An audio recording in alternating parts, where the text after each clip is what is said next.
It's time for Pierre Governor Sports on KCCR and on YouTube at KCCR Sports. The Pierre Governors are brought to you by Bank West, Allied Plumbing, Beck Motors, Home Care Services, Venture Communications, Vilas Pharmacy, Todd's Electric, State Farm Insurance, CHS River Plains, and Xander Auto Parts. Coming out the timeout, Elijah Bucci with the snap. He goes left side. Down to the end zone. He did! Touchdown, Governors! They've got the lead with 8 seconds to go.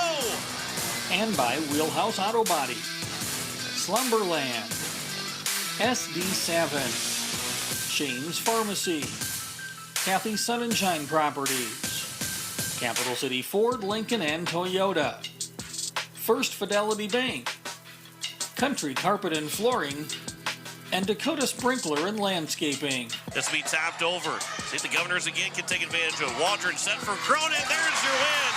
It's set one, 32-30. Campbell Cronin with 8 kills in the first set. And by Wagner Auto, Sanford Clinic, the South Dakota Office of Attorney General Division of Consumer Protection, American Family Insurance Brittany Scheffelbein Agency, Envirotech, First National Bank, and Faith Lutheran Church. As the Governors get across midfield, LaRush now with some open space, looking to send one through forward for Aharts. It comes in, Aharts, he scores!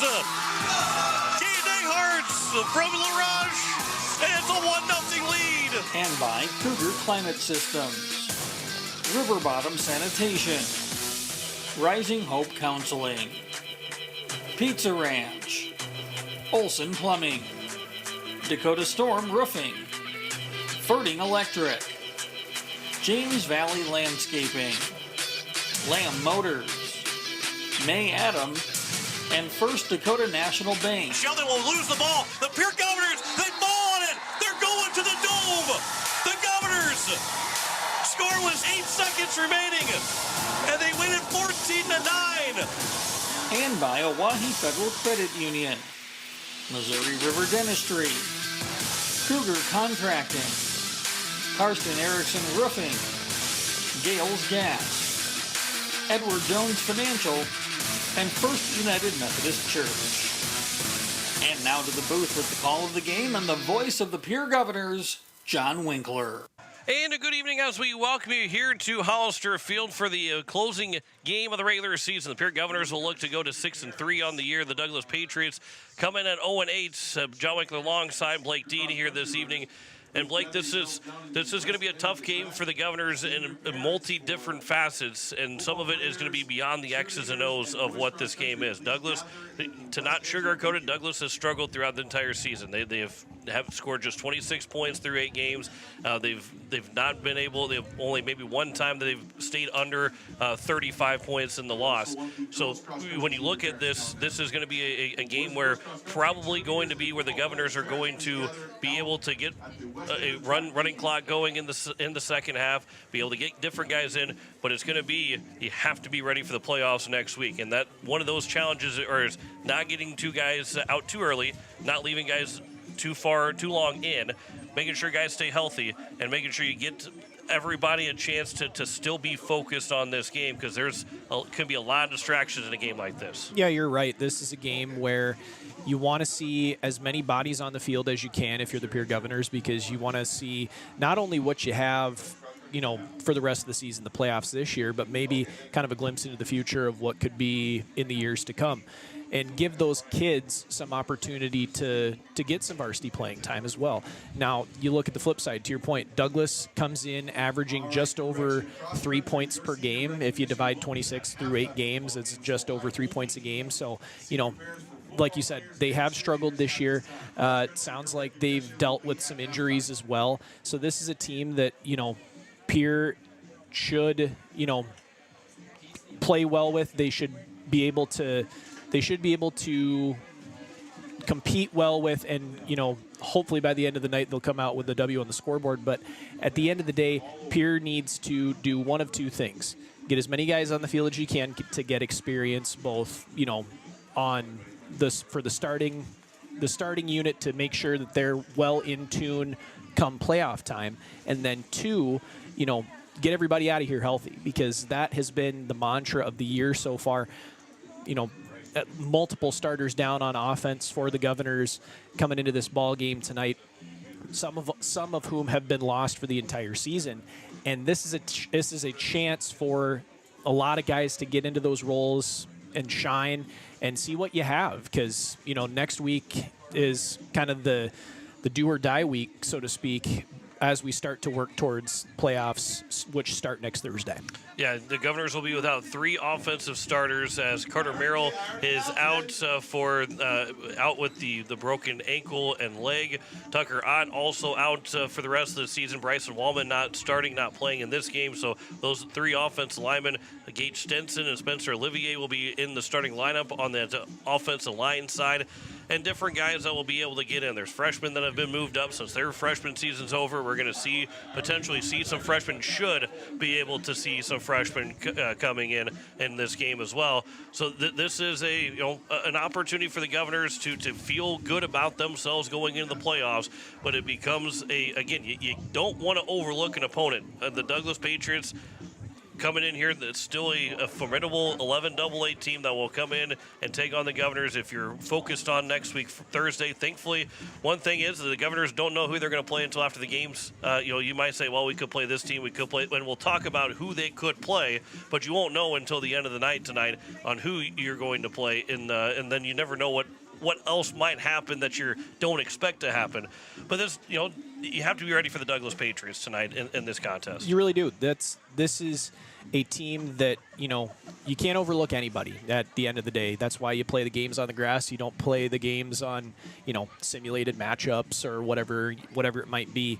You play the game. You just got to handle business tonight if you're the Govs, and then, whatever shakes out around the state otherwise, let it be at that point, because you're going to have to, more than likely, you'll get a home playoff game next week, and then depending upon what happens, maybe they'll go on the road in 2 weeks. If they win that first round matchup, maybe they will not have the chance to host another game. We'll see as the night progresses. But to your point, you really got to handle business tonight if you're the Govs, because that is priority number 1 that you can control. The rest of those variables are out of your control at this point. Playoffs have started for 9B and 9-man and 11B. The only game is done in 9B so far. The only game has been played and will be played by the time that we kick off. Del Rapids St. Mary beat Irene Wakanda 3 o'clock this afternoon. They had kickoff as a 72-6 win for Del Rapids St. Mary over Irene Wakanda. T area and Sioux Falls, Washington. That's a game of interest, because if the T loses that game, then things shake out a little bit different for how the standings will look at the end of the night. They're down 13-7 to start the second quarter against Washington. If they win, Pierre won't see T in that in the first round for sure. If they don't win, that could be a different story, that we could be seeing T come here next Thursday, as long as the Governors also take care of business. So we're going to keep the eye on the scoreboard here tonight. Wyatt Marichka will send us some studio updates as well as we go along here this evening and get into this contest. Now, a lot of games, there will be a lot of 7 o'clock games starting, so we're going to only have one final score by the time that we get off the air, which will be the T Washington game and then us. So, but we'll be able to give you some updates around the states, and Wyatt will do that here as we go along in this evening between the Pierre Governors and the Douglas Patriots. We will step aside. We've got to talk to Steve Steele, the head coach of the Pierre Governors. We're going to have a conversation with him next, back in 4 minutes here on KCCR and on YouTube at KCCR Sports. As community bankers, BankWest employees are deeply committed to supporting local causes, growing the local economy, and creating local opportunities. At a time when you can bank anywhere, we hope you choose BankWest. We'll be your financial partner for the long haul, helping you and your community achieve financial success. BankWest. Convenient, connected, committed. Member FDIC. Capital City Ford, Lincoln, and Toyota in Pierre is proud to sponsor today's game. Whether you're in the market for a brand new Ford, Lincoln, or Toyota, or a quality pre-owned vehicle, our team is here to get you back on the road in style. From tough trucks to family SUVs, we've got the selection you need and the hometown service you deserve. Browse online anytime at CapitalCityFordToyota.com. Capital City Ford, Lincoln, and Toyota, where community drives us forward. Planning for next year is right around the corner, but do you know how much nutrients your crops will need? Fall soil sampling with CHS River Plains can help you look at each field's nutrient carryover, provide you with a more accurate farm plan, and allow you to take a position on those nutrients needed when you see fit. Plus, it'll make your life easier next spring when the planters are ready to roll and you don't have to wait. Contact your local CHS River Plains agronomist today, and we'll get the pickup headed your way. Financial investments are very important, but so are the investments of time, patience, and encouragement our young athletes receive from their coaches, teachers, and mentors. Your Pierre area Edward Jones Financial Advisors understand this. That's why Edward Jones is a proud sponsor of Governor Athletics on KCCR. Go Govs! For all your investment needs, call or stop by one of our offices to visit with your Pierre area Edward Jones Financial Advisor. Edward Jones, member SIPC. People helping people. Have you ever wondered what the benefits are of becoming a Owyhee Federal Credit Union member? At Owyhee Federal Credit Union, we reinvest profits in you. We do this in the form of lower interest rates, higher dividends, and low to no fees. So come check us out or come in at 221 East Pleasant Drive in Pierre, because at Owyhee Federal Credit Union, we treat our members like they own the place because, well, they do. Owyhee Federal Credit Union. Looking for your next new or used car, truck, or SUV? Then go no further than the comfort of your own home. Shop online at lambmotor.com.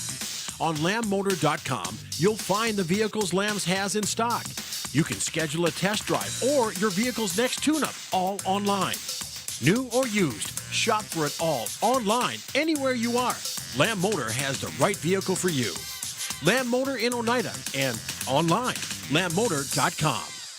No one likes to have electrical problems, but when they happen, call Todd's Electric at 223-2518. With over 28 years of experience, Todd's Electric can handle any type of electrical problem, whether it's residential, commercial, or agricultural. Their knowledgeable staff knows and understands the importance of your home, business, or ag facility and are prepared to help. Call Todd's Electric at 223-2518. That's 223-2518. Todd's Electric, serving the Pierre and Fort Pierre areas. The line to power.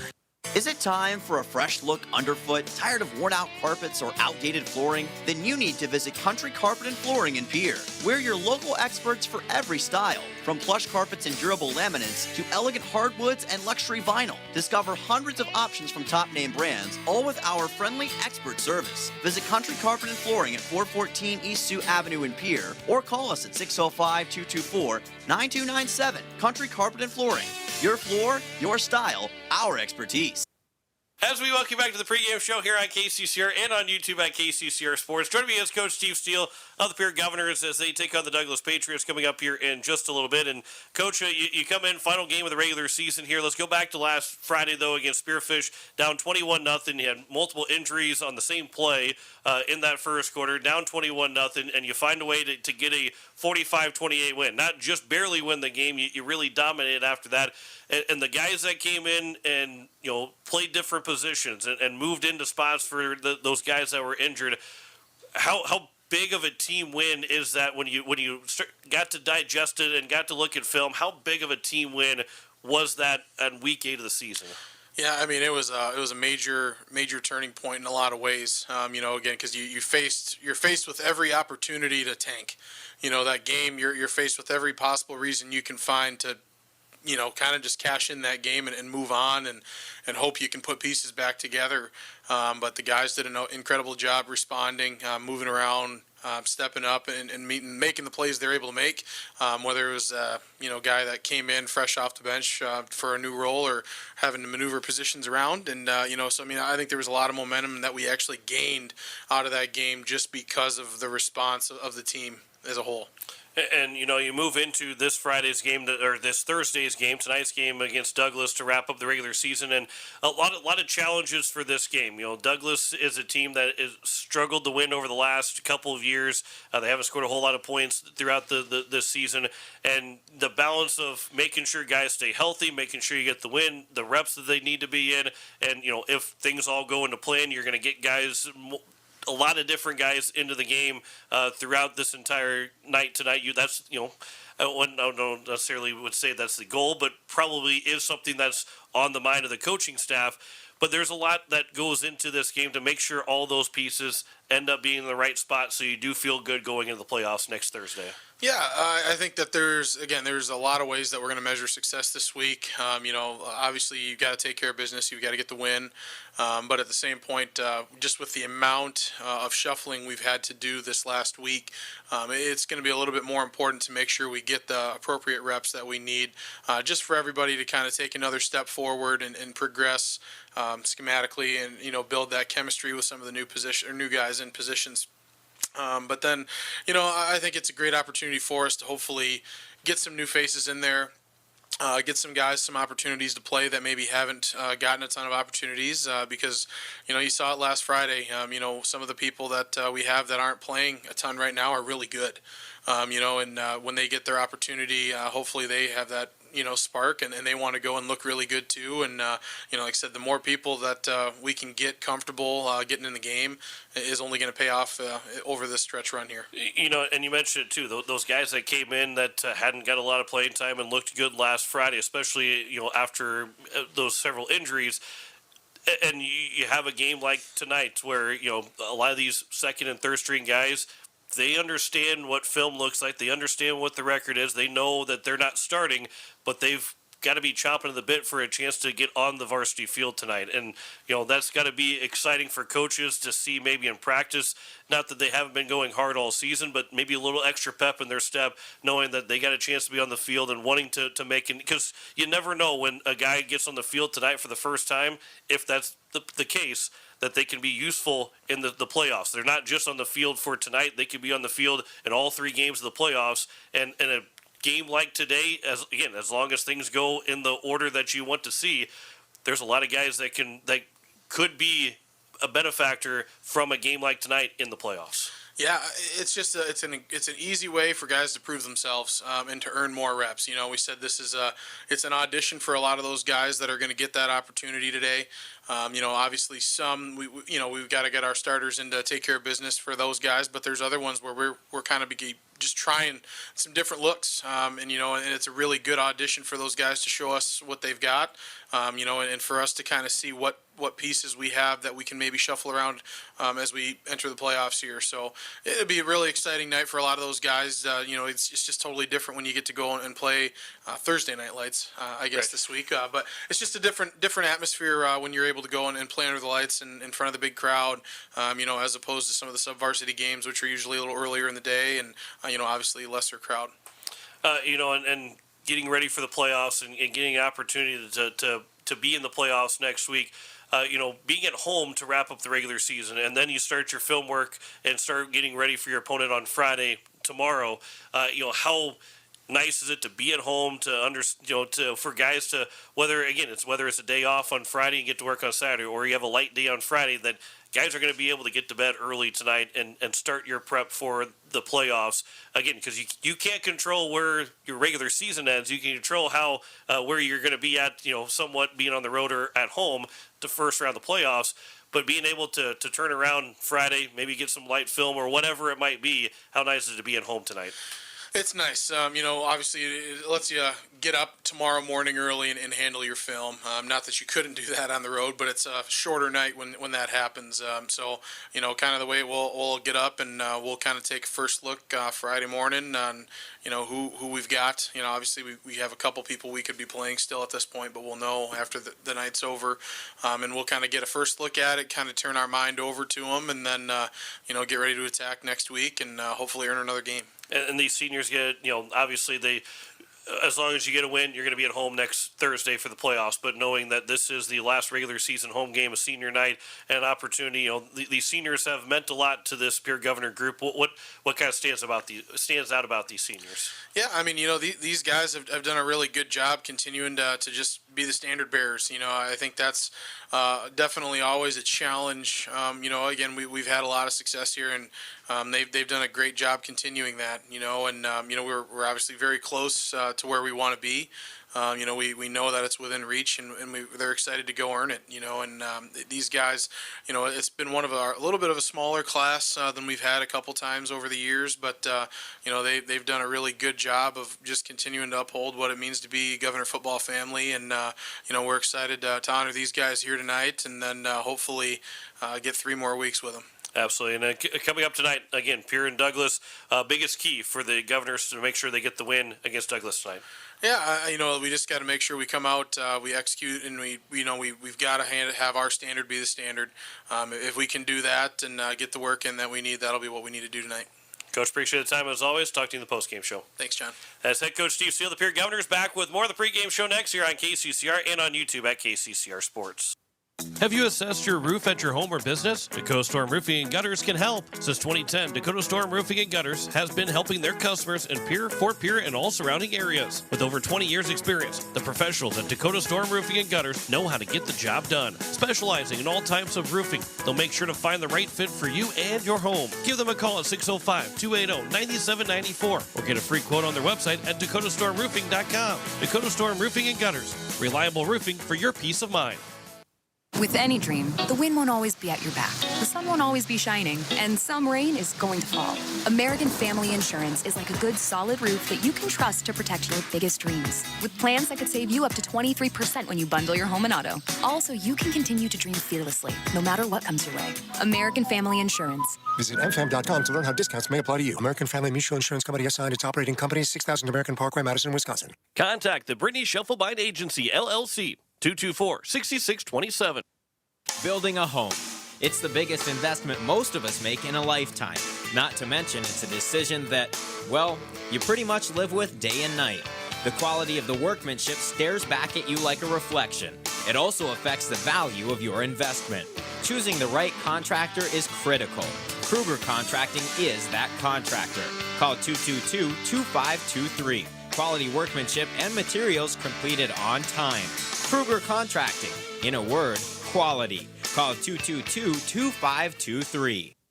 At Wheelhouse Auto Body, we believe in treating our customers and their cars like family. Our service-focused team has over 50 years combined experience in the automotive repair industry. If you have a vehicle, big or small, that needs some TLC, Wheelhouse Auto Body team is ready to take care of you. Visit Wheelhouse Auto Body at 720 North Garfield or contact us at 605-494-0436. Wheelhouse Auto Body of Pierre. Is it the competition that keeps bringing you back? The long-standing rivalries? Or is it seeing friends again and cheering on your favorite team? At First Dakota, we're here for it all. We appreciate the fans, the players, the coaches and officials, the concessions crew. The shared community experience is part of what makes life here great, and we're here for it. See you at the game. First Dakota National Bank, member FDIC. For over 60 years, Ferding Electric has been powering homes and businesses across central South Dakota. When you need reliable electrical service, trust the experts with decades of experience. Whether it's a simple residential repair, a complex commercial installation, or even electrical work on your farm, Ferding Electric has you covered. And if you're tired of searching everywhere for that hard-to-find bulb, Ferding Electric carries a wide selection of bulbs, including those hard-to-find fluorescent and specialty options. Visit us at 2903 East Elizabeth Street or call today, 605-224-8684.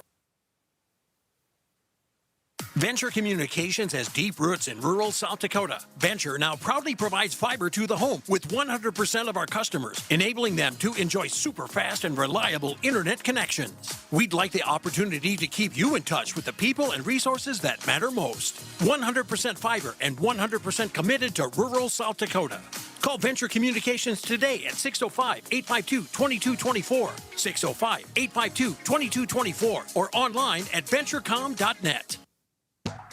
At Shane's Pharmacy, your health care is important, and Shane wants to be the pharmacist to take care of you. Shane's Pharmacy will make sure your prescriptions are filled in a timely manner, they will answer your questions, and they will even deliver to your home or office. Call 223-9200. Shane's Pharmacy, the pharmacy you know and trust. The number again is 223-9200. Shane's Pharmacy in Fort Pierre, proud to support high school athletics. As we welcome you back here, as we are getting set for kickoff between the Pierre Governors and the Douglas Patriots. Wyatt Bridge has got our first studio updates as we send it to Wyatt. John, thank you. A good Thursday night of high school football. What a great way to start some playoffs as the Solly Buttes Chargers are 7-1, the 5 seed. They're taking on Hitchcock Tulare, who have played each other already this season. It's going to be taking place in Oneida. It's a 6:30 kickoff. We'll have more coverage for you as the night goes on. Some other games of interest for 11AA. Sioux Falls, Washington right now is up 13-7 over T Area. T Area has the football with 11 minutes to go in the second quarter. Other games.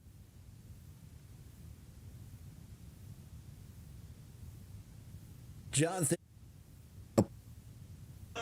We'll have more from Wyatt. My phone decided to turn off, so we got cut off from the rest of Wyatt. But that was the only other game going on right now was Washington and T as the starting lineups are being introduced right now here at Hollister Field.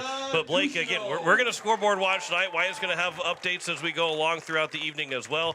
And you know, this is the best time of the year for football. I know it stinks to have football start to come to a close, but this is what you build up for. This is what you always look forward to every single year is the finale of the regular season and get into the playoffs. Yeah, this is the fun time of year where you kind of see who's peaking at the right time because, you know, this is the start of the playoff season for Class 11B and below. 11A and above still have one more week to go of their regular season, but you get to see who is peaking at the right time in terms of their play because, you know, if you're not peaking now, you're probably going to end up going home pretty early in the playoffs. So, you know, fun time of year, like you said, and we're going to be giving you guys some updates throughout the broadcast tonight on different scores from around the state, from 11A and above in the regular season, and then from 11B and below for the playoffs. Yeah, 4 wins gets you the state championship if you're 9-man or 11B, and the 3 wins starting next week will get you that state championship for 11A through 11 AAA. As we're going to have the coin toss. We're just about ready to get going. Those starting lineups will first for the Pierre Governors. Jared Deal will be the starting quarterback tonight for the Governors, the 6-foot sophomore who came into the game last week in relief of Caleb Lounsbury. Lounsbury is going to be a starting wide receiver. You would expect that, again, things go well. All those guys that are in the starting lineup, you won't be hearing those names for very long, that they're going to be able to get out, get some rest, and be ready to go for next week, Thursday. Lincoln Dilges, Carter Shufflebein, the other 2 receivers that are starting. Cooper Twilliger, the 6'6 junior, is on the tight end. Kea Ducheneau will be back as a starting running back. He was the starter in weeks 1 through 3, and now it will be Ducheneau that will be the starter once again for the Governors. Colton Cass, Max Schmitz, Max Bogenhagen are back in that starting offensive line. Gage Stenson and Spencer Olivier are the 2 new guys to that starting lineup after Tucker Ott and Bryson Wallman. Ott's out for the season. Wallman should be ready to go for next week, but an opportunity for Stenson and Olivier to come in and play well and put themselves in a spot to be a starting offensive lineman next week, and both being juniors, a chance to really solidify themselves for the line next year as well. Defensively for the Pierre Governors, Max Bogenhagen, Devin Binger, and Max Schmitz will be the starting 3 guys on the defensive line. Those linebackers are Lincoln Schoenhardt and Hudson Schaefer on the outside. Sam Larson and Will Eilers will be the middle linebackers. The 2 corners are Logan Whitty and Aiden Beam, and then it'll be Sutton Sonnenschein and Porter Hunsley, the free safety and strong safety for this Governor defensive unit. For the Douglas Patriots, they will have their quarterback, Jack Coper, lead the team out. Peyton Sandel is the lone running back in the starting lineup. They have 4 wide receivers that they start. Josh Smith, Brody and Slankoskis, Owen Moniger, and Alex Richters will be the 4 receivers. And on the offensive line from left to right, Siler Merrill, Thean Rath, Lucas Johnson's the center, Bentley Fates, and Ethan Hastings, the right tackle. For the defensive side of things, we'll see who won the toss. The Governors did win the toss and elects to receive. Defensively, Jackson Montalvo, Ethan Hastings, and Eli Christensen will be and then Josh Guadino will be the 4 guys up front.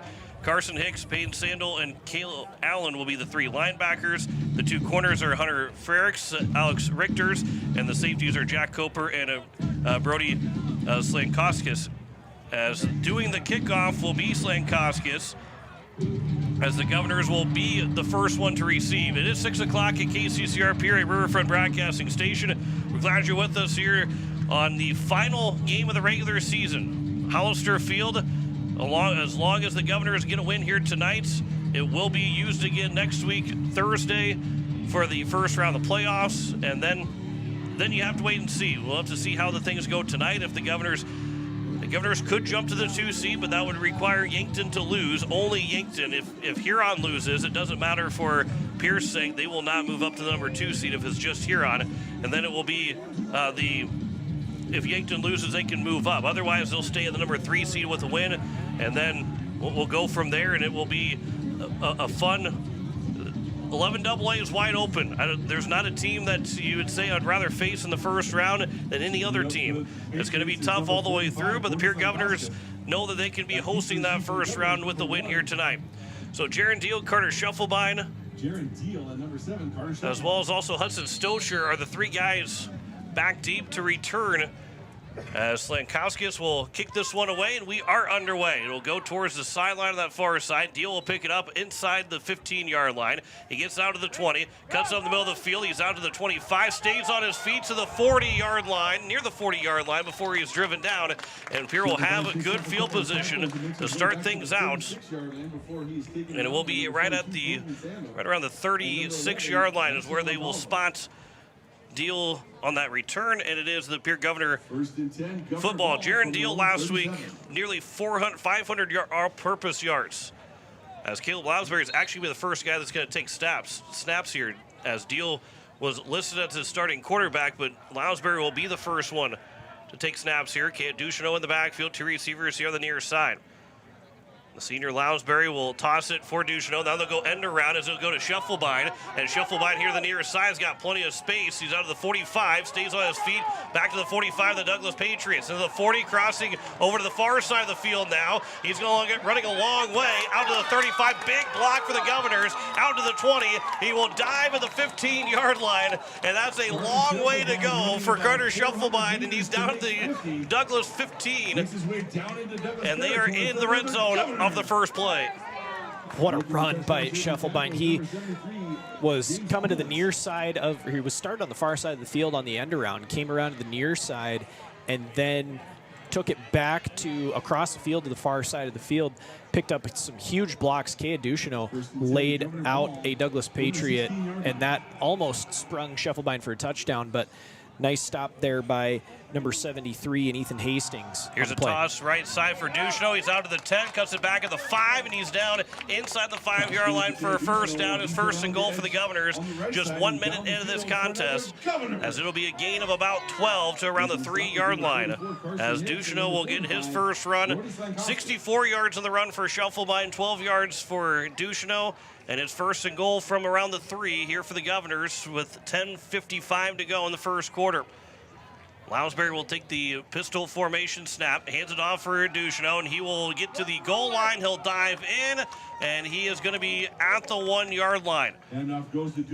So he just misses by a yard, gain of 2, and it's going to be second and goal from the 1 now.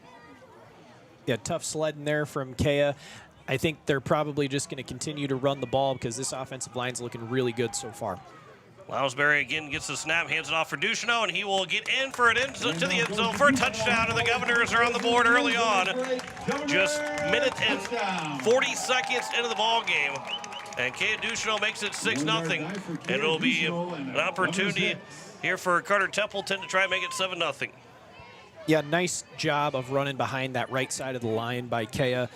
Got in behind Bogenhagen, number 61, and Spencer Olivier playing for the first time at the offensive line here this evening, doing a nice job of getting some push. Templeton puts it through the uprights for the extra point. 7-0 Governors with 10:20 to go in this first quarter. We will take a break, come back in 30 seconds. You're listening to Pierre Governor Football on KCCR, and you're watching it on YouTube at KCCR Sports.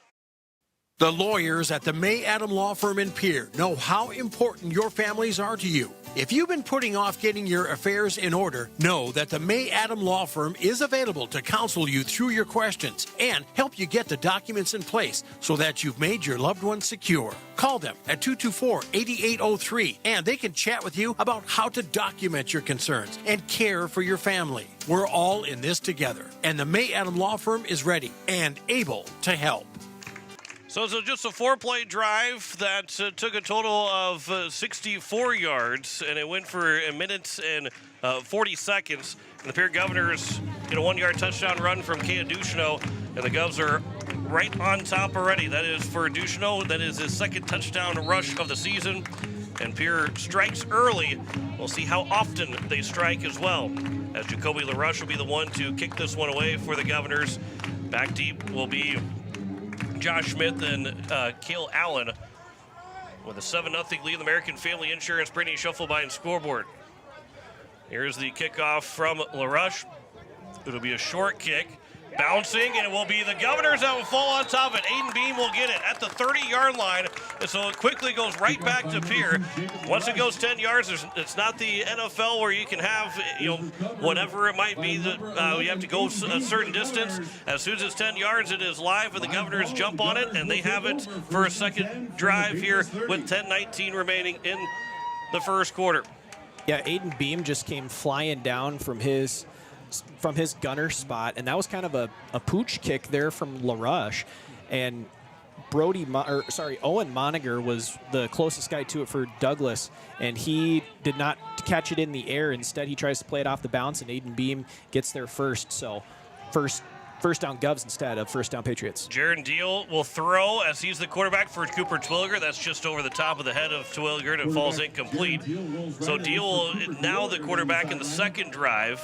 And again, will we see a third quarterback in the third drive, or will Deal maybe get a couple more snaps, knowing what the Governors have had through the first 8 games, that maybe you give a few more reps in for Deal over the course of this game.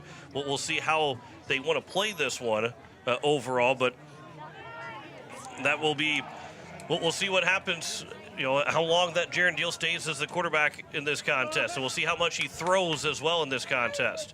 Second down and 10 from the 30-yard line. It'll be a fake handoff for Stozier, right up the middle for a Deal. He's out to the 20, stays on his feet to the 15, 10, 5. He is going to get in for another Governor touchdown. 13-0 lead on a 30-yard run from Jaron Deal on a 2-play drive, and it's 13-0 with 10:04 to go here in the first quarter.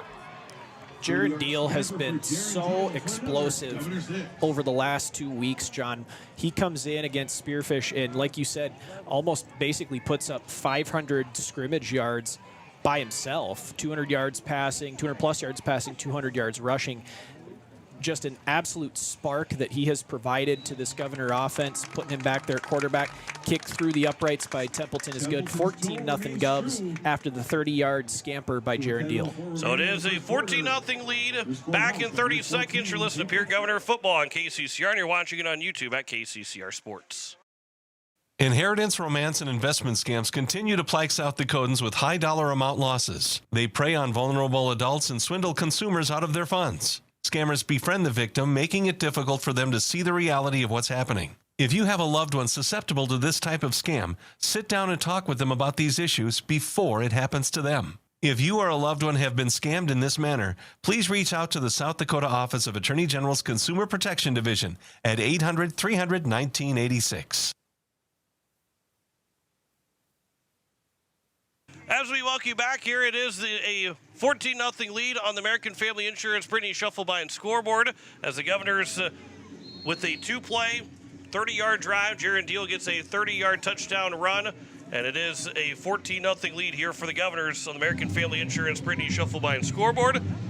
And now see if the Douglas Patriots will get the offense out of the field after, again, it wasn't an onside kick, it was just a pooch kick, and it turned into, it is LaRush. That will be another kick, calling for the fair catch, and it will be out of bounds. It'll be good field position here for the Douglas Patriots. Yeah, out of bounds there on the kick from LaRush. Tried to do the exact same thing. Owen Moniger actually called for a fair catch there, but it ended up out of bounds before anybody from the Governors kick coverage unit could get on top of it before it rolled out of bounds. So it is going to be 1st and 10 here for Douglas. They will, I believe they would take the... On the kicking team. 5-yard penalty for went out of bounds. 1st and 10. So they're going to spot it at the 38-yard line, and that's where Douglas will have their first possession of the ball game. 10:04 to go here in the first quarter. Jack Coper is the quarterback for this Douglas Patriots team. He will hand off as Sandel will have that first one, and he's got nowhere to go. Peyton Sandel, the running back, he will lose 3 yards back, and it will be 2nd and 13 from the 35-yard line. Yeah, Max Schmitz and Devin Binger both getting back there to stop Sandel on the run, but that's a nice job of penetration there by the two big guys on the Governor defensive line, big number 55, big number 65 in Binger and Schmitz, setting up 2nd and 14 officially for the Patriots here. Looks like Carson Hicks is now in the backfield for the Douglas Patriots, as this will be a handoff for Hicks going up the middle. He's trying to get those 3 yards back. Lincoln Schoenhard, they're all trying to circle around him. Hudson Schaefer, Sam Larson was all over there, and they will get those 3 yards back, and it's now 3rd and 10 from the 38-yard line, right back to the original line of scrimmage, and they've got to get to the their own 48-yard line. Yeah, nice job of coverage there. Nice job of picking back up what they lost, were the Patriots on a 4-yard carry. Quick to rally to the football were the Pierre linebacking crew of Lincoln Schoenhard, Sam Larson, Will Eilers, Hudson Schaefer was in there as well. And that sets up 3rd and 10. Probable passing down here for Douglas. So 3rd and 10 from the 38 as Coper will go back to pass. He'll roll to his right. He'll throw it down the field, and that will miss as he was looking for his intended receiver in Alex Richters. And it will fall incomplete, and that will force the Douglas Patriots into a punt, and that will be a 3 and out for Douglas with 8:27 remaining here in the first quarter. Yeah, just a little bit over the top was Coper looking for Richters there. Looked like a out pattern towards the sideline. Just a little bit overshot was the throw from Coper, and that will force a punt here for Douglas coming off the foot of Caden Wright. That's blocked, though. The Governors pick it up. Aiden Beam will scoop and score. And Pierre's got a 20-0 lead on a blocked punt. Beam will score from around 25 yards out, and it's 20-0 for the Governors. And that is another Governor. Yeah, they gave the official blocked punt to Porter Hunsley, and Aiden Beam scoops it up and scores the rest of the way. Those guys, both starters on the Governor secondary, they're able to blitz the punter in Wrights and keep him from getting anything away remotely closely. And Beam scoops it up untouched going to the end zone, making it 20-0 with 8:18 to go here in this first quarter, pending the extra point off the foot of Templeton here. Well, they got to get their last guy in. Lincoln Dilgis will be the last one to come in. I believe he's the long snapper, as they will maybe reset the play clock. Not really sure what the referee's signal was, but it will be an extra point upcoming here for Templeton. That kick is up, and it will be good, and it's 21-0 here for the Governors with 8:18 here in the first quarter. Back in 30 seconds here on KCCR and on YouTube at KCCR Sports. Hundreds of cross and played hours of peekaboo and duck duck gray duck because you do anything for your kids. That's why it's so important to protect them with life insurance from State Farm. State Farm agent Carrie Bauman will help make it easy and affordable to help protect your family no matter what the future holds. Because for the people you do anything for, life insurance could mean everything. Call State Farm agent Carrie Bauman in Pierre today. Like a good neighbor, State Farm is there. As we welcome you back, it is a 21-0 lead on the American Family Insurance Brittany Shufflebine scoreboard, and there's still 8:18 remaining here in the first quarter. John Wickler alongside Blake Dean as we are seeing this Governor team kind of firing on all cylinders right now, and what we maybe I wouldn't say necessarily always expecting, but we're hoping to see from this Governor team, Blake, is being able to come out here and take a quick lead Obviously, he did it on the ground with Kea Ducheneau. They did it, on the ground again with Jaron Deal. And then the block punt for a touchdown. They've run a total so far of 5 plays overall. And they've scored twice and then a defensive touchdown as well for this Governor team, as the Rush will kick this one away. It'll be caught at the 25-yard line and out of bounds, driven out of bounds around the 27. That was by number 22, Peyton Sandel, that made the catch, one of the up men for this Douglas Patriots team, and they will have it at the 27-yard line for their second drive of the ball game. Yeah, that was another kind of one of those pooch kicks from LaRush. That could be a real weapon in the playoffs if they can get LaRush out there and run some pooch kicks like that, because, you know, that has really caused problems so far for this Douglas Patriots special teams, and, you know, could potentially cause issues for other teams down the road. They will give it to Sandel here on 1st and 10, and immediately is blown up in the backfield. Another loss of 4 to, they're going to spot him at the 26, as I believe it was Sam Larson that was the first one to get to him. So loss of 4, make that 3, and second down and 13. It looked like Sam kind of came in on a linebacker blitz there, almost untouched into the backfield, and he was able to blow that play up in the backfield. Loss of 3 officially. 2nd and 13 for Douglas coming up. 7:35 left to go here in the first quarter. It is a 21-0 lead. American Family Insurance Brittany Schuffelbein scoreboard. Boy, they're really overcrowding that right side of the line. They will give it here to Sandel again. He is met at the line right before the line of scrimmage, and he will be pushed back. A loss of 1, and it's now 3rd down and 14. And so far, a total of minus 4 yards for the Douglas Patriots here in the first quarter. And it's 3rd and 14 from the 25-yard line. Max Bogenhagen and Devin Binger on the tackle for the Governors. And we're seeing this first unit stay out there here through the, I would assume probably for the first quarter, as there's still 7 minutes to go. But then, depending on where the score is at the end of the first quarter, that we might see a few more guys come into the ball game.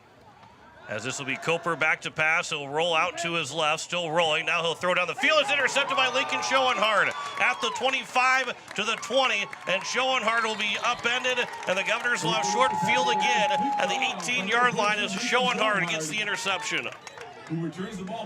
Boy, and that started right away because pressure was in Coper's face.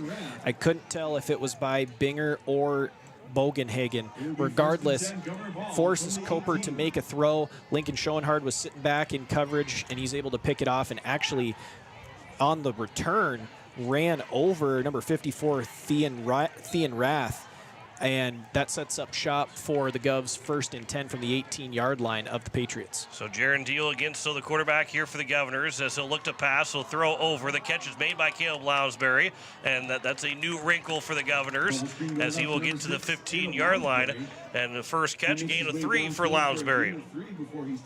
Yeah, just kind of a screen pass there from Deal to Lounsbury, and you know that could be something going forward if they're able to kind of throw a swing pass to Caleb on a screen. You know, as long as he stays behind the line of scrimmage and it's a backwards pass first, he could then possibly throw something deep.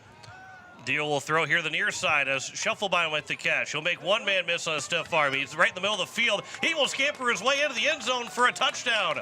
And Carter Schuffelbein from 15 yards out makes it a 27-0 lead here for the Governors. Yeah, just get the ball in the hands of your playmakers, and number 7 certainly is one of them. He makes a couple guys miss in space and almost got tackled right before he crossed the goal line, but he's able to drag his defender over top of the goal line, making it 27-0 with 5:55 here in the first quarter. And Templeton's kick is up and good, making it 28-0 for the Govs here with just under 6 minutes to go in the first quarter. So the Pierre Governors now lead at 28-0 on the American Family Insurance Brittany Schuffelbein scoreboard. Back in 30 seconds here on KCCR and on YouTube at KCCR Sports. Hello, friends. This is Pastor Sam at Faith Lutheran Church. We have many blessings to give thanks. a beautiful city on the river, helpful and encouraging friends and neighbors, and of course, our peer athletes. They're the reason for us being here, so let's help them out. I will be praying for our athletes throughout this season. I encourage you to join me in praying for their health and safety as well as their success, both on the field and in the classroom. We're Faith Lutheran and we are glad you're here. We welcome you back. It is 28-0 on the American Family Insurance Printing Shuffle by scoreboard as the Pierre Governors are all over the Douglas Patriots. After the extra point was also good from Carter Templeton. A two-play drive, 18-yard drive, 15-yard catch from Carter Shufflebine from Jaron Deal, and the Governors took just 42 seconds off the clock. And with 5:55 remaining, Douglas Patriots will get the ball back again for trying to get some kind of offense going. -4 yards in total, as this will be Templeton that will kick this one away. Running up to make the catch to the 20, to the 25, out to the 30, 35, out to the 40-yard line, and a good return by number 5 in Cale Allen. And Allen will get it to the 37-yard line where they will spot it in the best field position, almost the best field position for the Douglas Patriots. 38 was where they started their first official drive. With 5:50 to go. And again, running clock will start in the second half. If the Governors take a 35-0 lead here in the first quarter or in the second quarter, running clock will start in the start of the third. So keep that in mind. And again, 9man 11B, they have the 50-point mercy rule. That is not the case in 11A through 11 AAA. But a 28-0 lead right now for Pierre with 5:50 to go. It'll be a toss to the left side for Sandel. He will get a couple of positive yards before Will Eilers, Porter Hunsley start to push him back. A gain of just 1 to the 38. And so Sandel's got, again, he's struggled to run the football so far. 4 carries for -6 yards. But second down and 9 here for the Douglas Patriots. And we'll give him a gain of 2. Bring it 2nd and 8 from around the 39-yard line. Yeah, a couple of yards there from Sandel, to your point. Good job by the Governor secondary and linebacking crew to keep it to only 2, setting up 2nd and 8, to your point, with just over 5 minutes left to go in the first. There'll be a toss here for Sandel on the right side. He's got positive yards, getting near that first down marker. He's going to be spotted the 45-yard line. So a big run there for Sandel. Gains us 6 yards, and it's now 3rd down and 2. And positive total yards here for the Douglas Patriots with 4:40 remaining here in the first quarter. A 28-0 lead for the Patriots, or for the Governors over the Patriots. Yeah, another toss play there from Sandel. He's been a good source of offense for the Patriots so far. 6 yards on 5 carries. 6 carries, excuse me. So 6 yards on 6 carries so far for Sandel. 3rd and short. This will be a handoff, trying to get up the middle, nowhere to go. It'll be 4th down, a gain of 1. Carson Hicks will pick up that 1 yard. And where Douglas is at on the field right now, you got to feel like you got to go for it, try to pick up that 1 yard.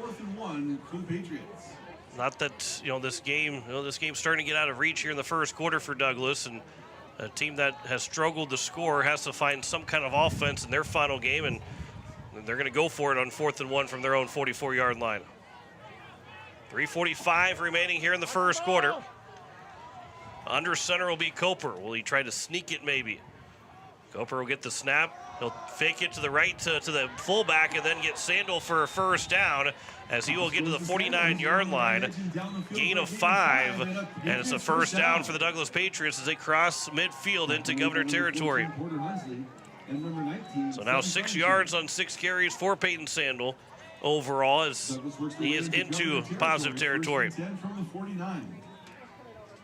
Yeah, he's been, again, a good source of offense so far for Douglas. And Peyton Sandel, the running back so far, picked up another chunk play, and they've seemed to find some success running him around the right tackle on the right side of the offensive line. From under center here is Coper with 2 guys in the backfield. They will hand it off, trying to move up to the left side, inside the tackle. And it'll be a gain of about 2. Make that 1 for Hicks to the 48, 47-yard line. Give him a gain of 2 for Carson Hicks. Lincoln Schoenhard helped making the tackle for the Governors. Yeah, Will Eilers was in there as well, a couple of yards there. For the Patriots, they're trading carries between Sandel and Hicks so far. And kind of these quick designed handoffs if you're giving it to Hicks, or kind of run around right tackle if you're Sandel. They've kind of found some success on the ground game here on this drive. 2:20 to go here in the first quarter. Sandel will bounce it out right side, outside the tackle. He's got another gain of a yard or so, and it'll be 3rd down and long for Douglas as they are in Governor territory at the Governor 46-yard line. A gain of 1 for Sandel, as that was the 6th play of the drive for Douglas, and they're, again, 3rd down and long here with 2 minutes to go here in the first quarter. And we'll see what the Douglas Patriots have in mind for this 3rd down and long play. Yeah, they're really kind of being methodical here, are the Douglas Patriots. They're moving the ball, chunk by chunk here on this drive, and they're chewing up a lot of time. Coper ran over the sidelines, get the play call, and they're under 5 seconds to go here on this play. And they will take a timeout, as with 1:33 to go, it will be a timeout for the Douglas Patriots, which will give us a chance to check in with Wyatt, as Wyatt Britchett has got another studio update for us across the states. Thanks, John. We got some more updates, and we actually have a final in the 9B playoffs as Del Rapids St. Mary was able to defeat Irene Wakanda 72-6. Del Rapids St. Mary basically put the foot on the pedal in that contest and moves on to the next round. One other score I can report to you, John, is Sioux Falls, Washington did get one more score against T area before the end of the first half. They lead 20-7. The Sully Butte Chargers are about to get their game going against Hitchcock Tulare, as DT is on the call for that one on Country 95.3 and online at Country 95.3 Sports. We'll have more updates as games will kick off roughly around 7 o'clock. We'll provide those as soon as updates come in. Jakes, John, back to you. Appreciate Wyatt with the studio reports as we had that first timeout, and the Pierre Governors leading 28-0 on the American Family Insurance Brittany Shufflebein scoreboard over the Douglas Patriots. I've got a source that has told me that there is someone big here, both in stature and in fame, at the game right now tonight, as there'll be a handoff for Carson Hicks on 3rd down, and it will be to the 41-yard line. Gain of 6, or gain of 5, and it's 4th down and 2. And that guy sounds like maybe Gray Zabel is in the house tonight, with the Seahawks having their bye week, and the Seattle Seahawk offensive lineman. Figure out a way to get him up here. I was kind of thinking that too. Get him on the broadcast. Shoot, I'll even give him my headset. Let him talk. We got a crowd mic that we can. No, that's true. We can have a conversation with at halftime. That's true. 4th down and 2 from the 41-yard line. Toss play to the right side for Sandel. He's going to get to that marker. I believe he's going to have just enough to get there for a 1st down. He needed about 3 yards. He got those 3 yards in his 1st and 10 for the Douglas Patriots. He was hit. He turned around, and then he was able to fall backwards, which turned into falling forward. And a 1st down for Douglas with now 40 seconds left to go here in the first quarter. Yeah, good run there by Sandel. Douglas is moving the ball on this drive. They're being very methodical. I think that was their second or third 1st down of the drive. I think it was their 3rd. But they've done a good job of, just running behind the tackles and getting out wide with Sandel. He picked up 4 on that one for a 1st down for Douglas. 9th play of the drive here for the Douglas Patriots. Could be the final play of this first quarter. Carson Hicks with the toss play here to the near side. He is wrapped up. Will Eilers able to cut him down and was able to help with the help of the rest of the Pierre Governors. Hudson Schaefer, as well as also Max Schmitz, were able to make the tackle for a gain of about 3-2, and that will end the first quarter. So the Pierre Governors will take a 28-0 lead at the end of the first over the Douglas Patriots on the American Family Insurance Brittany Shufflebein scoreboard. Back in 1 minute, you're listening to Pierre Governor Football on KCCR. You're watching on YouTube at KCCR Sports. Has it been years since you've been to the dentist? Are you afraid to see a dentist? If so, you are among many people who feel this way. Hi, I am Dr. Michelle Hofer of Missouri River Dentistry. At our office, we pride ourselves as an office that uses a personal touch to offer gentle dentistry, tailored to fit each patient's needs. We do so by utilizing state-of-the-art equipment and methods which allow the patients to feel comfortable. So whether it has been many years or 6 months since your last dental visit, your oral health is important. We invite you to call us at Missouri River Dentistry, 223-2021, 223-2021. Wagner Auto Company is your complete transportation headquarters. You'll find a great selection of quality new Buick, GMC, Chrysler, Dodge, Ram, and Jeep vehicles, plus a great selection of quality pre-owned and certified pre-owned vehicles. They'll take good care of you after the sale with a full-service parts and body shop, along with a friendly financing team that'll do their best to get you into your next new or pre-owned vehicle with financing that fits your budget. Wagner Auto is your local, family-owned, full-service dealership in Pierre. WagnerAuto.com. That's WagnerAuto.com. It is the start of the second quarter. The Pierre Governors are leading 28-0 in the American Family Insurance Brittany Shufflebein scoreboard. Second down and 8 after a gain of 2. On that last play, Coper looking to pass. He's going to be wrapped up. He is sacked. And that will be a loss all the way back as Max Schmitz is the one to be able to get back to him and get the sack. And it's a loss back to the 42-yard line. A loss end up being a loss of 6.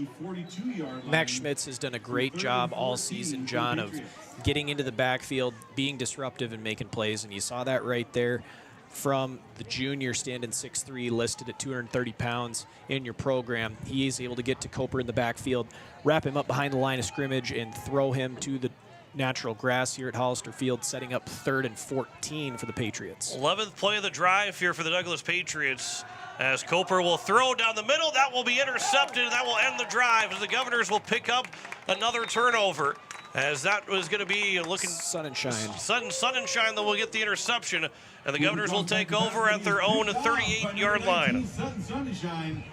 Yeah, nice job there by Sutton. He's able to read that play. That play looked like it was going to end up being a go route to Brody Slinkowskis, the wide receiver. Coper was looking for him, and Sutton playing center field back there, not his position in baseball, as he's normally a second baseman or a catcher, or actually mainly a catcher, but he's able to pick it off back there and take it back to the 39-yard line of the Governors, setting up 1st and 10 for Caleb Lounsbury in the offense. So Lounsbury back to being the quarterback. Ducheneau will get the toss left side, and that will be a gain of nothing, maybe a loss of a half a yard, as getting to the backfield, Peyton Sandel was able to get the loss of 1, and second down 11 here for the Governors. First negative play. They didn't have very many negative plays last week, Blake, to the Governors. A rare negative play. There's a couple no yards plays, and they had 4 turnovers overall, but it was a once they got the ball moving north, it didn't go south very much for the Governors. Yeah, that's true. That was a really nice play there by Peyton Sandel at linebacker. Here's another handoff for Ducheneau, and again, Sandel is there to make the tackle. Ducheneau will get the yard back, but it's now 3rd down and 10 here for the Governors. And we'll see what Coach Steele has in mind, and what they want to do. And the speed of these receivers, you could run something of a jet sweep on a pass play that can get somebody out in space. Of course, even still running the football, knowing that where you're kind of sitting at and how the game has gone, you can give Ducheneau another carry, and he picks up 4 or 5 yards. He puts himself in a pretty good spot, as Lounsbury will toss it in front to Ducheneau. That'll be a completed pass, and Ducheneau to the 45, out of bounds at the 40, and a big 3rd down gain. And a nice play, nice design call for Lounsbury to shovel pass. That's a completed catch for Lounsbury, completed pass for Lounsbury to Ducheneau, out to the 38-yard line. Yeah, a little misdirection there. It looked like they were going to sprint Lounsbury out to the right side, maybe try to get him pass to the right side of the field, but instead he takes it with his left hand and flips it ahead of him to Kea Ducheneau, and Ducheneau was sitting right behind the line of scrimmage, and he goes around the left side, picks up a nice chunk play, tackled by Allen, but not before another Governor first down. Yeah, there was a total of 24 yards on that reception, as then it'll be a handoff back up the middle again, as Will Danberg will get the handoff this time, his first carry of the season, and Danberg will get to the 36-yard line. Ends up being a gain of 2, and it's going to be second down and 8. Yeah, Weston Hill on the tackle of Danberg, but good to see Will getting involved in the offense. big player on the baseball diamond for Pierre, one of their better pitchers, is Will Danberg, but seeing him in the backfield toting the rock here on Thursday nights. Here's now Danberg to the right side, and he'll get a burst of speed to the 30. He'll pick up about 6 yards, and it'll be third down and short here for the Governors, as he'll need just another 2 yards. Ducheneau will check back in for Danberg. And a gain of 6 for Danberg, and it's 3rd and 2 now for the Governors. Yeah, Danberg again on the carry, and to your point, they bring Ducheneau back in. Ducheneau's has done a nice job of running the football so far, 5 carries for 15 yards, and he caught that big, large pass play of 24 yards as well. So this will be a handoff up the middle here for Ducheneau. He's got a first down as he's inside the 20, all the way down to the 16-yard line. And another first down here for the Pierre Governors as they will move in to the red zone to around the 16-yard line. A gain of 14 for Ducheneau on that third down run. Oh.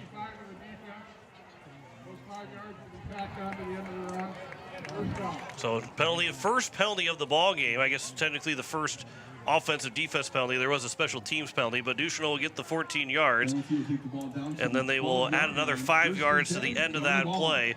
So it's first and goal now. It should be, first and 10 from the 12. Near first and goal. They can't pick up another first down. Ducheneau will get the handoff, trying to bounce it out right side. And again, Peyton Sandel has been excellent defensively coming off that defensive line. He's the linebacker that's been playing up at that line, and it'll be a loss of a couple. Make that 2 to the 14-yard line, 2nd down and 12. Yeah, Sandel and Weston Hill were the 2 guys making the play on that one. But to your point, Peyton Sandel has been fantastic. They list him at 5'10", 175, but this senior running back and linebacker has been a spark both offensively and defensively for the Patriots. Toss right side for Danberg. He fumbles the football. Did he stay on top of it? He does recover it. The toss was a little bit offline, and of course, between Lounsbury and Danberg, they probably have maybe practiced that this week, really only. So to be on the same page, that's why you get some reps here, because you never know when Danberg might be, whether he's going to be part of the playoff run for the Governors in the backfield, or that he's just got to be ready to go. It ends up being a loss of 4, but that's why you run some of these plays in the last game of the season.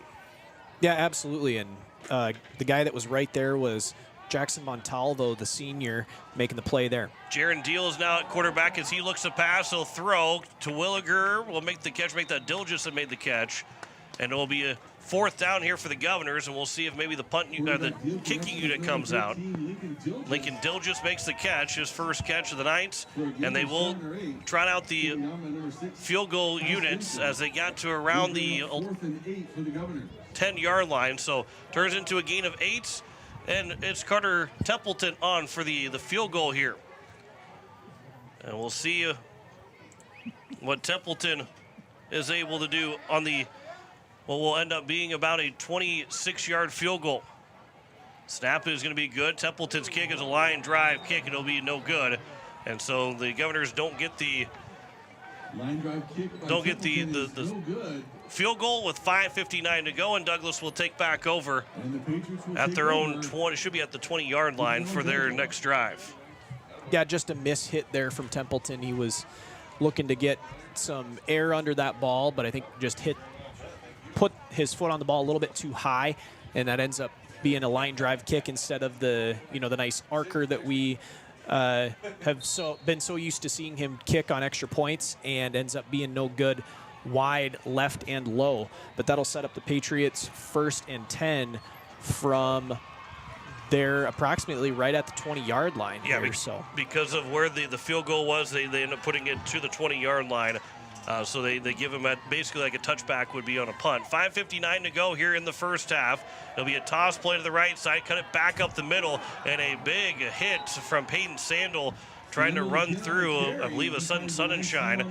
He was able to hold on with sun and shine, and Sandel was able to get to maybe another yard off of it, but he gets out to the 26, a gain of 6 for Peyton Sandel. And it is second down and 4 from the 26-yard line with 5:30 to go here in the first half. Yeah, another nice run from Sandel. He's able to get into the Governor's secondary, and it took both safeties in Porter Hunsley and Sonnenschein to bring him to the natural grass. But a pickup of 6, to your point, setting up second and 4 from the Patriot 26. From the I formation, a toss left side for Sandel. He will try and get to that first down marker. He is out of bounds. I believe he's out of bounds, short of the first down marker.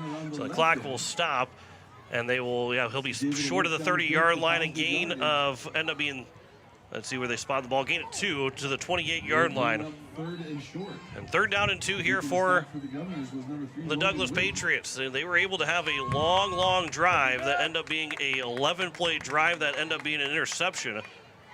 But they're trying to extend their drive out now. With it being third down and 2 from the 28. 5:09 remaining.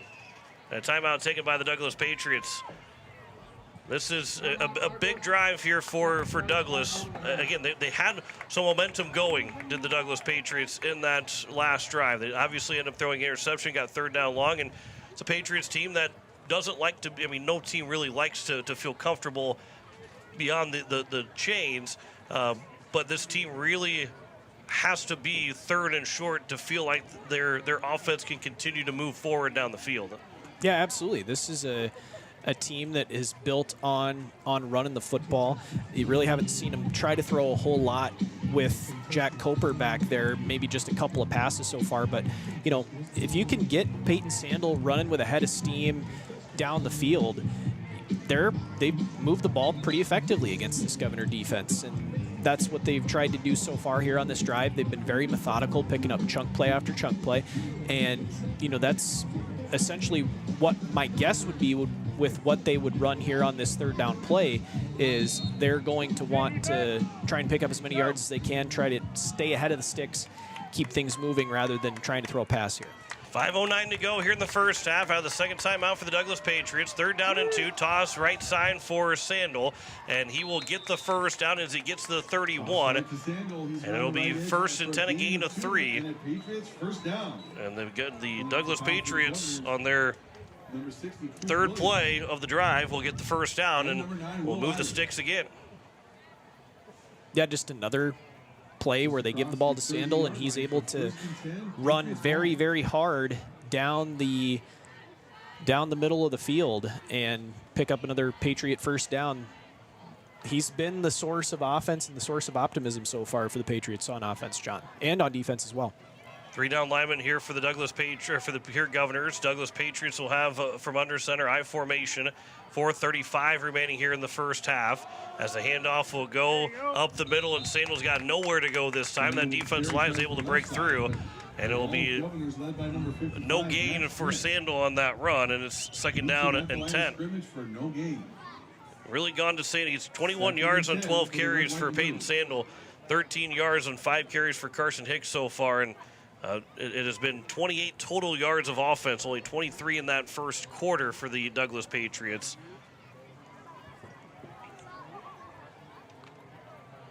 But it is second down and 10 right now here for the Douglas Patriots.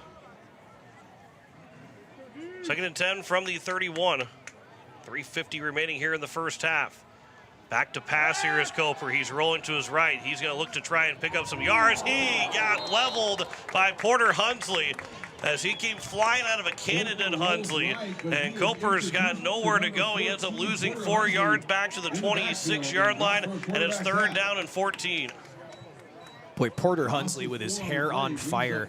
He knew that Aiden Beam was going to have coverage on the near side of the field, the only receiver that was playing that direction. And so Porter basically comes on a safety blitz to absolutely heat up Coper back there, and he basically launched at him and put him on his butt here onto the grass, and that's a big loss for the Patriots on that second down play, setting up third and 14 back at the 26. So third down and 14 for the 26-yard line. As they look to pass, the throw will go down the field. Sonnenshine's able to make the interception. Sunshine here to the 50-yard line, to the 45, to the 40, 35-30, 25-20, and he will be pushed out of bounds out around the 20-yard line, and a huge interception again for Sunshine. The Governors will have it with 2:36 to go here in the first half. Has a nice return after the interception. Yeah, nice tackle there on the back end of the play by Siler Merrill, the sophomore lineman.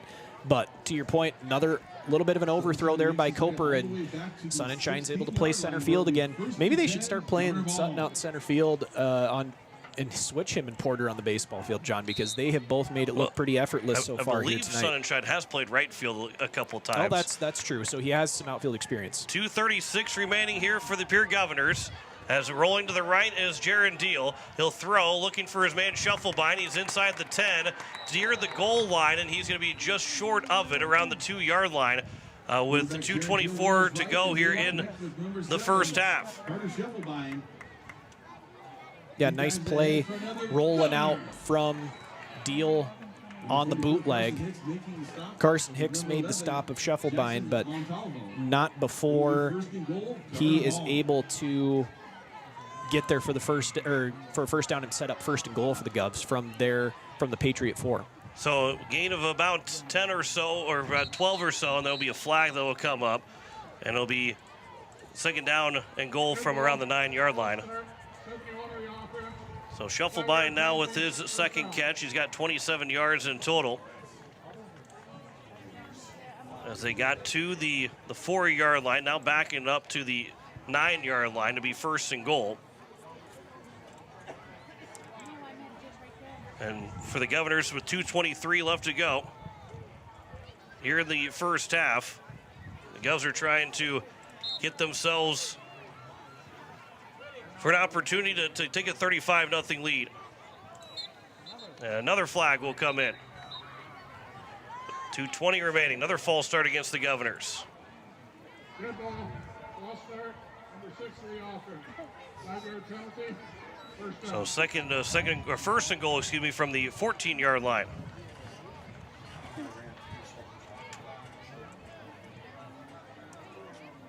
Yeah, that's going to move the Governors back here for a couple of yards, but it'll be first and 10. They don't lose any downs, setting up first and 10 from the 14-yard line for Pierre. And another flag will come in. So another false start against the Governors.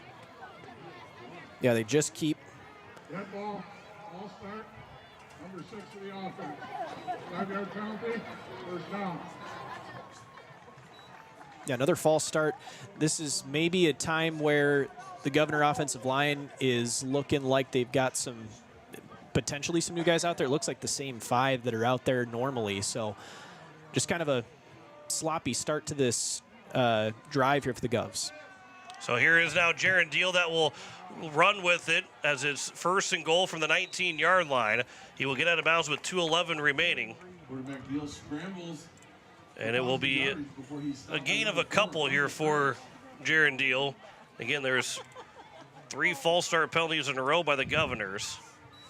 They've got a total of 4 penalties for 20 yards.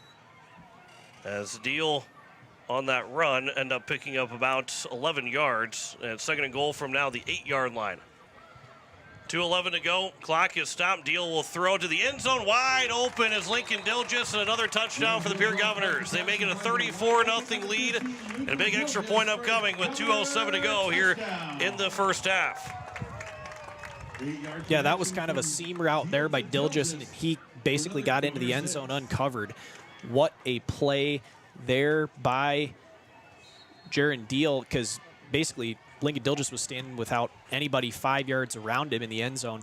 He's able to pick up a touchdown for the Govs, making it 34-0, possibly 35 off the kick from Templeton. It is up and it is good. 2:07 to go in the first half, and the Govs have a 35-0 lead. So the Pierre Governors are on top by 35, back in 30 seconds here on KCCR and on YouTube at KCCR Sports.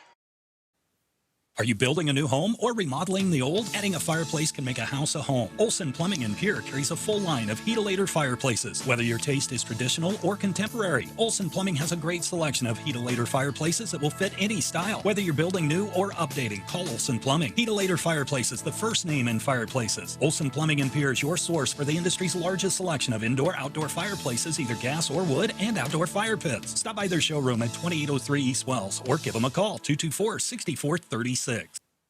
As we welcome you back, it is a 35-0 lead in the American Family Insurance Brittany Schuffelbein scoreboard.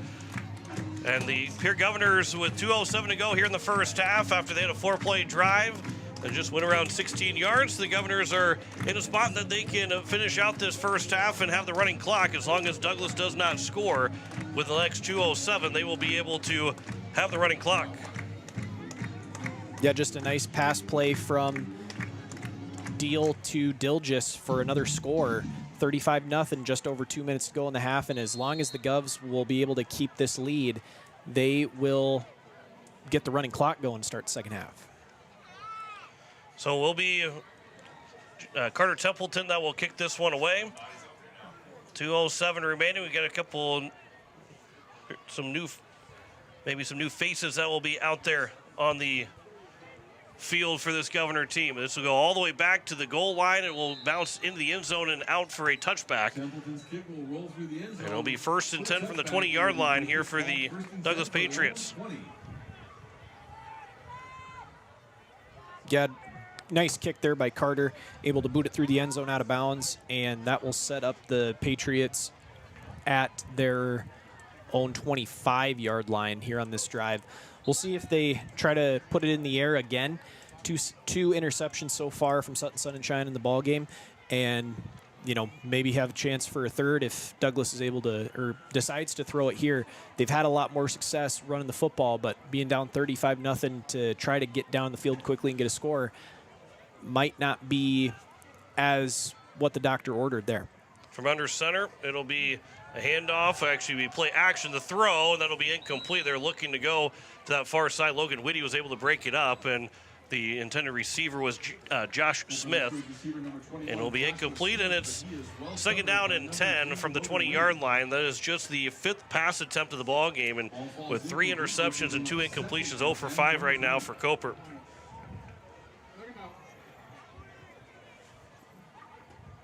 Yeah, that was a nice play there by Whitty. It looked like there was maybe a flag that came out at the end of the play there. I didn't see if they called anything. I think it might have been a sideline warning. That ended up being the case because they had either that or the Governors decided to decline it because it is just 2nd down and 10. With 2:02 to go here in the first half for the 20-yard line. 35-0 lead here for the Pierre Governors.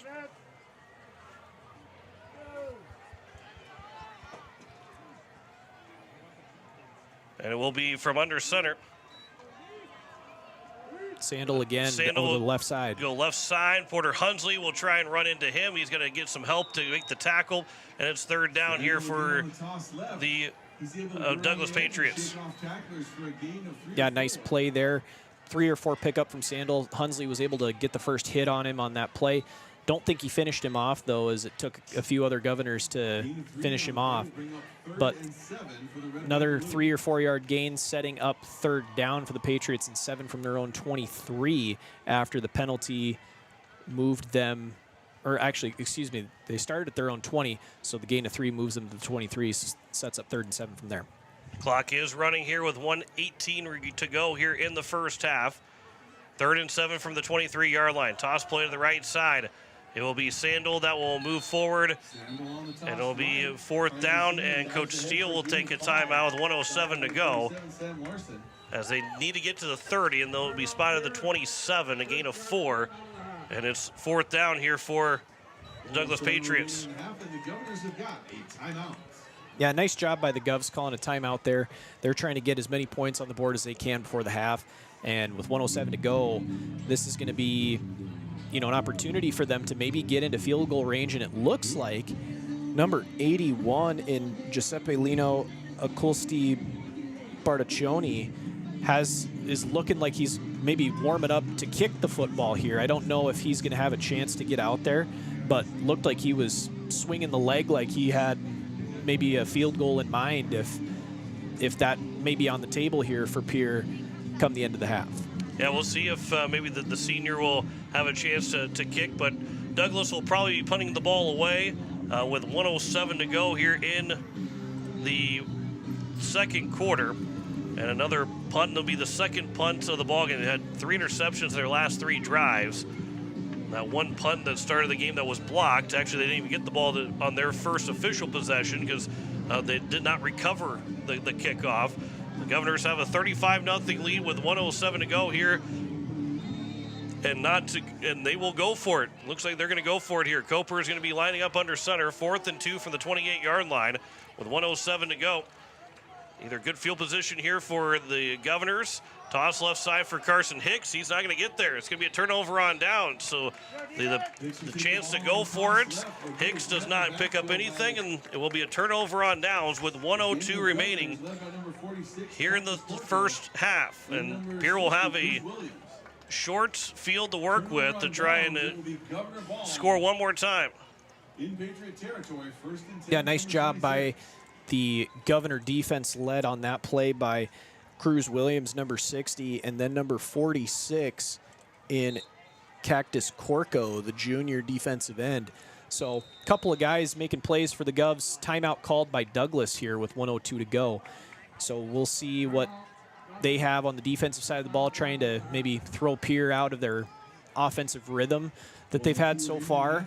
And we'll see what Coach Johnson has drawn up for the Douglas Patriot defense. Another studio update here from Wyatt Barichka as we continue the 1:02 to go here in the second quarter.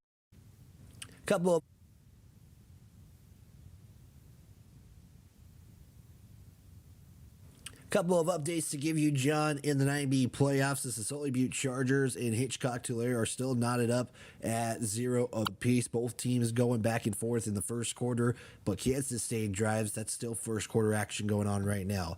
A 9B game to maybe pay attention to. Harriet Shelby only up 6-0 in the first half against Canastota Hawks. That one, again, 6-0 in the first half. 11 AAT area trying to make some kind of comeback, as right now they're trailing 20-7. Welcome back here to Hollister Field is the Jaron Deal that will go back to pass. He'll look down the middle for Cooper Twilliger. He'll make the jumping catch as he's going to be down at maybe the 1-yard line. He'll go all the way down to the 1, a gain of 25. And Jaron Deal will find the junior Twilliger, and it is his first catch of the night. And it's now 1st and goal from the 1. 1st and goal, Governor Ball. Yeah, just get a jump ball to Terwilliger on that play, John. That's a recipe for success, and Deal did just that.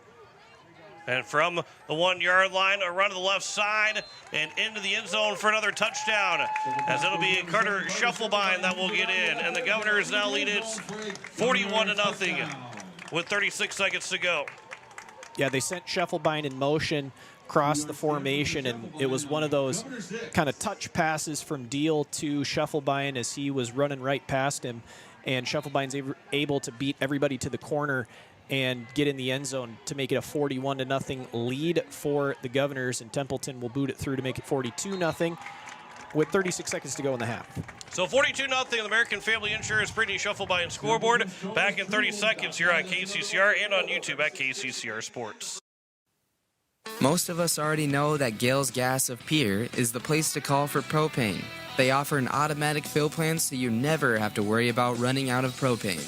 They accept debit and credit payments or a budget payment plan to spread out the cost throughout the year so you never have surprises when you get your bill. For delivery, convenience, and great customer service, call Gales Gas at 224-5518. That's Gales Gas at 224-5518. So it is a 42-0 lead in the American Family Insurance Brittany Shufflebine scoreboard with 36 seconds to go. Carter Shufflebine finds the end zone for the second time tonight. He had a 15-yard touchdown reception from Jaron Deal earlier. And now it is a 1-yard touchdown run for Shufflebine, and more wrinkles being added into what will look like for what the Governors can do when the playoffs roll around. We've seen a lot of different guys run the football. We've seen, it's been a good look for this Governor team. When you go and look at this on film, if teams go and watch this game on film going into the first round, they're going to see a couple different things that they haven't seen all season. And will that be used in the playoffs? No matter what, if you see it on film, you're going to have to prepare for it and be ready to go for anything that can happen in that first round of the 11AA playoffs. From Carter Templeton, short kick, calling for a fair catch. It will end up being picked up. The clock will run as they will return it out by number 5, I believe, Cale Allen. One guy called for the fair catch, and it went well over his head. And so then they get it out to the 25-yard line or so. A shot at Stanglin on the tackle for the Governors there. And to your point, Allen was... There was somebody, it looked like it was number 33 for the Patriots, and Jericho Morgan was looking to maybe get his hand in the air, signal for a fair catch, but it rolled back to Allen, and he's able to pick up a few yards to the Patriot 25. So now from the 25-yard line with 30 seconds to go, another handoff here for the Patriots, and Carson Hicks picks up just 5 yards. Or 4 yards, excuse me, and it's second down and 6, and that could take us to the end of the first half. And this Governor team will head to the halftime with a 42-0 lead. The Governors are all over the Douglas Patriots here in the first half. We'll come back with halftime stats. 42-0 lead for the Governors over Douglas. Back in 3 minutes here on KCCR and on YouTube at KCCR Sports. Dakota Sprinkler and Landscaping wants to make it easy for you to get that lush green lawn and that yard haven that you've been dreaming of. Visit dakotasprinkler.com to make appointments for sprinkler system spring startup, service calls, fall winterization, and landscaping quotes. Trust Dakota Sprinkler and Landscaping's professionals to get you through the planning and installation to make your landscaping needs a reality. Visit dakotasprinkler.com today. Pizza Ranch in Fort Pierre is a proud supporter of Pierre Governor Sports. Bring your crew to the ranch. We have hot buffet options, including legendary pizza, the country's best chicken, savory sides, nutritious salads, and delicious desserts. Perched right on the river, our Fort Pierre Pizza Ranch is only minutes from the South Dakota State Capitol building and right down the road from where the Pierre Governors play. The Pizza Ranch in Fort Pierre. Go Govs! Larry Fry Heating and Cooling has a new name. Kruger Climate Systems has acquired Larry Fry Heating and Cooling, but it's still the same great service. Your friend Larry Fry is still a manager, and his dedication to providing you with outstanding service remains unwavering. The same quality products and services you have come to expect from Larry Fry Heating and Cooling will continue under the new leadership of Kruger Climate Systems. You can still reach us at 605-224-9548 or email us at ryan@krugercontracting.com. Kruger Climate Systems, your certified Trane and Mitsubishi dealer in Central South Dakota. As a family grows, so does its financial needs. There are doctors and dentists, optometrists, lessons, braces, groceries, and more groceries. Then, of course, there's cars, college, and weddings to pay for. First Fidelity Bank is here to make the financial side of growing a family a little easier. First Fidelity Bank. First-class banking on a first-name basis. Member FDIC, an equal housing lender. Online at ffb-sd.com. Oh, shut the water off! Shut the water off! Oh, don't give me that look. I know you said to call Allied Plumbing and Heating. I read the instructions and I watched a couple of videos. I thought that I had this. Let me watch a couple more videos and I'll take care of it. Just go to your sister's. I'll have it fixed. Hello, Allied Plumbing and Heating. I need your help. You can rely on your allies at Allied Plumbing and Heating. 605-494-2001. When you're looking for quality trash pickup services, look no further than Envirotech. 6 days a week, their trucks are on the road picking up trash, even holidays. They're also the place to contact for recycling services. Their friendly, professional staff is ready to assist with weekly pickups or even special pickups. Check out the website at EnvirotechWaste.com. Envirotech is locally operated. Call 224-4804. Envirotech Waste Services in Pierre, proud to support high school athletics. As we welcome you back, it is halftime here between the Pierre Governors and the Douglas Patriots. 42-0 lead on the American Family Insurance Brittany Shufflebine scoreboard. As the Governors have 232 yards of total offense for the first half to 35 yards of offense for the Douglas Patriots. Jaron Deal has thrown 2 touchdown passes for 71 yards, 6 of 7 so far. 1 rushing touchdown for Kea Ducheno, 1 rushing touchdown for Jaron Deal, 1 rushing touchdown for Carter Shufflebine, as they have 95 yards of total offense or total passing yards, 24 for Lounsbury on his shovel pass out to Ducheno, his 1 catch, as they've got 95 yards of passing, 137 yards on the ground, as it has been the Pierre Governors in a big way so far in this first half, with leading 42-0. Douglas Patriots on the other side, they have just 35 yards rushing to this point, 0 for 5 passing-wise with 3 interceptions. Sutton Sunnenshine's got 2 interceptions. Lincoln Schoenhardt has the other interception. And this Governor team, Blake, they have been fantastic from the start here tonight to lead 42-0. They really have. This has been a team that has come out and definitely wanted to throw the first punch, and they've continued to, push the tempo and, get up and down the field, make Douglas play behind the line, and they've done a really good job of, putting their foot on the gas, so to speak, and making Douglas play from behind the sticks and making him throw. Sutton Sunshine has a couple interceptions to his credit on that side of the football, giving the ball back to the Govs. And this is a team that really has come out with focus on their minds, and they really don't have any sort of letdown from week to week, because they've come out looking like they really want to put their best foot forward come playoff time next week. Yeah, we're going to see a lot more guys get into this ball game in the second half. One quick note, it is Sioux Falls, Washington that's going to beat T 27-7. So that just about, other than some crazy things happening, will put the T Titans coming to Pierre next Thursday, because they're down by 20 and they lose that game. They'll be the 6th seed regardless of Sturgis or Spearfish winning. So it will be T, and of course, obviously, if Yankton loses to Mitchell, Governors can move up to number 2, but that's going to be basically the only way that that's going to be the case. And they are underway at Joe Quintal Field in Mitchell. As you're listening to KCCR Pierre, Riverfront Broadcasting Station. But that is the other game of interest right now. Sully Buttes has a 6-0 lead over Hitchcock-Delaire in the first half.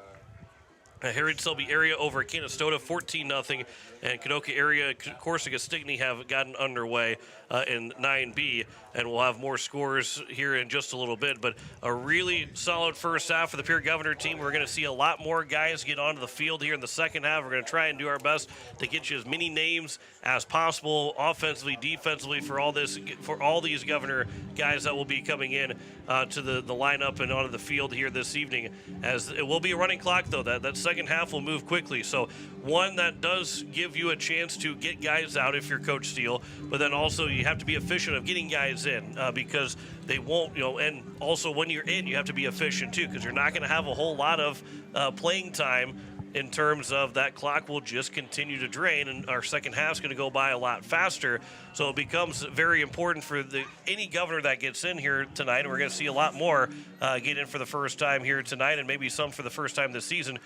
Take advantage of the opportunity. Yeah, this is, like we said, it's a chance for some of the younger guys to get on the field and impress for future seasons down the line, and just give them a chance to play varsity football. They have a chance, obviously, to play JV and some of the lower levels, but there's nothing like Thursday or Friday night lights in front of a crowd like this at Hollister Field. Give you a chance to play in front of the home crowd, maybe in a lot of cases for some of the first times for these younger guys. And, this is a chance to, put yourself on the right foot, whether it's into next season or possibly if you play well enough, or maybe open the eyes of some of the coaches and say, maybe we can throw this at different teams in the playoffs, that maybe they'll add some wrinkles for you down the home stretch here the rest of the season. Before we take that commercial break, Wyatt Barichka does have a studio update for us, as we will send it over to him for the next studio update here at halftime. Thanks, John. A couple of updates for you as Harriet Shelby now takes a 14-0 lead over Canastota as there is 2 minutes to go in the second quarter. The Salt Lake Butte Chargers in the first quarter were able to score but could not get their 2-point conversion. There's 8 minutes left to go in the second quarter, and the Chargers are already moving in Hitchcock-Tulare territory. I do have a final for you in 11AA. Sioux Falls, Washington did defeat T-Area 27-7. There's 1 minute left to go in the fourth quarter as that one is pretty much all wrapped up. Mitchell and Yankton, they kicked off. It's tied 0 apiece with 9 minutes left to go in the first as other games are starting to kick off and get underway. We'll try to give you updates on Wall. Wall is leading Lemon McIntosh 7-0 in the first quarter. They scored within the first minute of the ball game. Those are the score updates I have. We'll have more updates here in the second half for you guys. We'll be back to you, John and Blake. As it is a 42-0 lead here for the Pierre Governors at the end of the first half. Back in 3 minutes here with more of halftime scores from around the state. You're listening to Pierre Governor Football on KCCR and on YouTube at KCCR Sports. We all want to be happy, but sometimes that doesn't feel possible. But if you have hope, you have everything. Rising Hope Counseling provides high-quality mental health services with locations across South Dakota. Additionally, by providing telehealth, we ensure South Dakota's rural residents have access to high-quality mental health services. Our team lives and works in your communities, and we understand the unique challenges we face. Schedule an appointment by phone or online today. Rising Hope Counseling, offering hope, healing, and change. Hello, I'm Pastor Jeff Lathrop of Pierre First United Methodist Church, and I'd like to invite you to join us in person for worship on Sunday mornings at 8:30 a.m. or 11 a.m. You can also join us on Facebook Live or on KCCR 1240 a.m. or 98.9 FM for our Sunday morning broadcast at 11 a.m. Come worship with us at First United Methodist Church, where you will find open hearts, open minds, and open doors. River Bottom Sanitation, your locally owned waste management company serving the Pierre and Fort Pierre communities. Contact River Bottom Sanitation for your residential and commercial pickups. Now River Bottom Sanitation is your source for all your roll-off needs.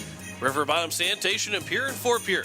Give them a call for pricing at 605-222-1120. River Bottom Sanitation. That's 605-222-1120.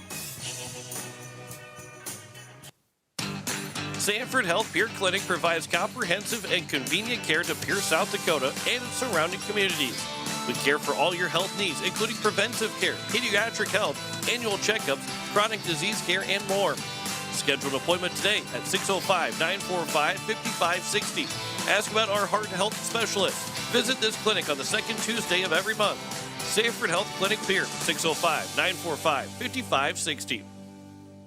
Is your roof ready for the next South Dakota storm? Don't wait till it's too late. For over 25 years, Karsten Erickson Roofing and Construction has been serving Central South Dakota with quality roofing and construction. He has now added gutters. We offer dependable service, guaranteed workmanship, and no unnecessary flash or fuss. Just reliable protection for your home. Karsten Erickson Roofing and Construction. Experience you can trust. Call today, 605-280-8133. Karsten Erickson Roofing and Construction, serving Central South Dakota for over 25 years. As the days get shorter and the air turns crisp, it's time to make your home the cozy retreat you deserve. Summerland's fall home sale is here. Find the perfect sectional for movie nights, a plush new mattress for a deeper sleep, and beautiful dining sets for family gatherings. 50% off list price is our lowest prices of the season, and they're happening now. Don't wait. Fall into savings at Slumberland. Visit Slumberland, 920 North Garfield Avenue today. We welcome you back here to Hollister Field. It is halftime. The Pierre Governors are leading 42-0 at the break with a full set of scores. It is Mr. Blake Dean. Thanks, John. As Wyatt told us before the break, Sioux Falls, Washington up on T-Area 27-7. They say they've got a minute left in the fourth quarter, but I think that game is pretty much over at this point. O'Gorman has a 35-3 lead over Sioux Falls Roosevelt at the end of the first half in that game. The game of the night in AAA is 1 versus 3. Brandon and Sioux Falls Jefferson, 7-7 is the score there, with 9 minutes left to go in the third quarter at Brandon. Rapid City Central plays Rapid City Stevens tonight. They have yet to get underway, and Sioux Falls Lincoln plays Harrisburg. They will start their game at Howard Wood Field after the conclusion of Washington and T. Around 11 AA. Mitchell and Yankton are knotted at 0 in the first quarter. Spearfish has a 7-0 lead over Sturgis with 5 minutes left in the first. The other two games tonight, Aberdeen Central and Watertown, and Brookings versus Huron. Those two games have yet to get underway. In 11A, West Central with a 7-0 lead over Vermilion with just at the start of that ball game. 7-0 lead already for the West Central Trojans. Bellefouche and Rapid City Christian 0-0. Number 1 seeded Sioux Falls Christian up 6-0 over Dakota Valley with 5 minutes left in the first.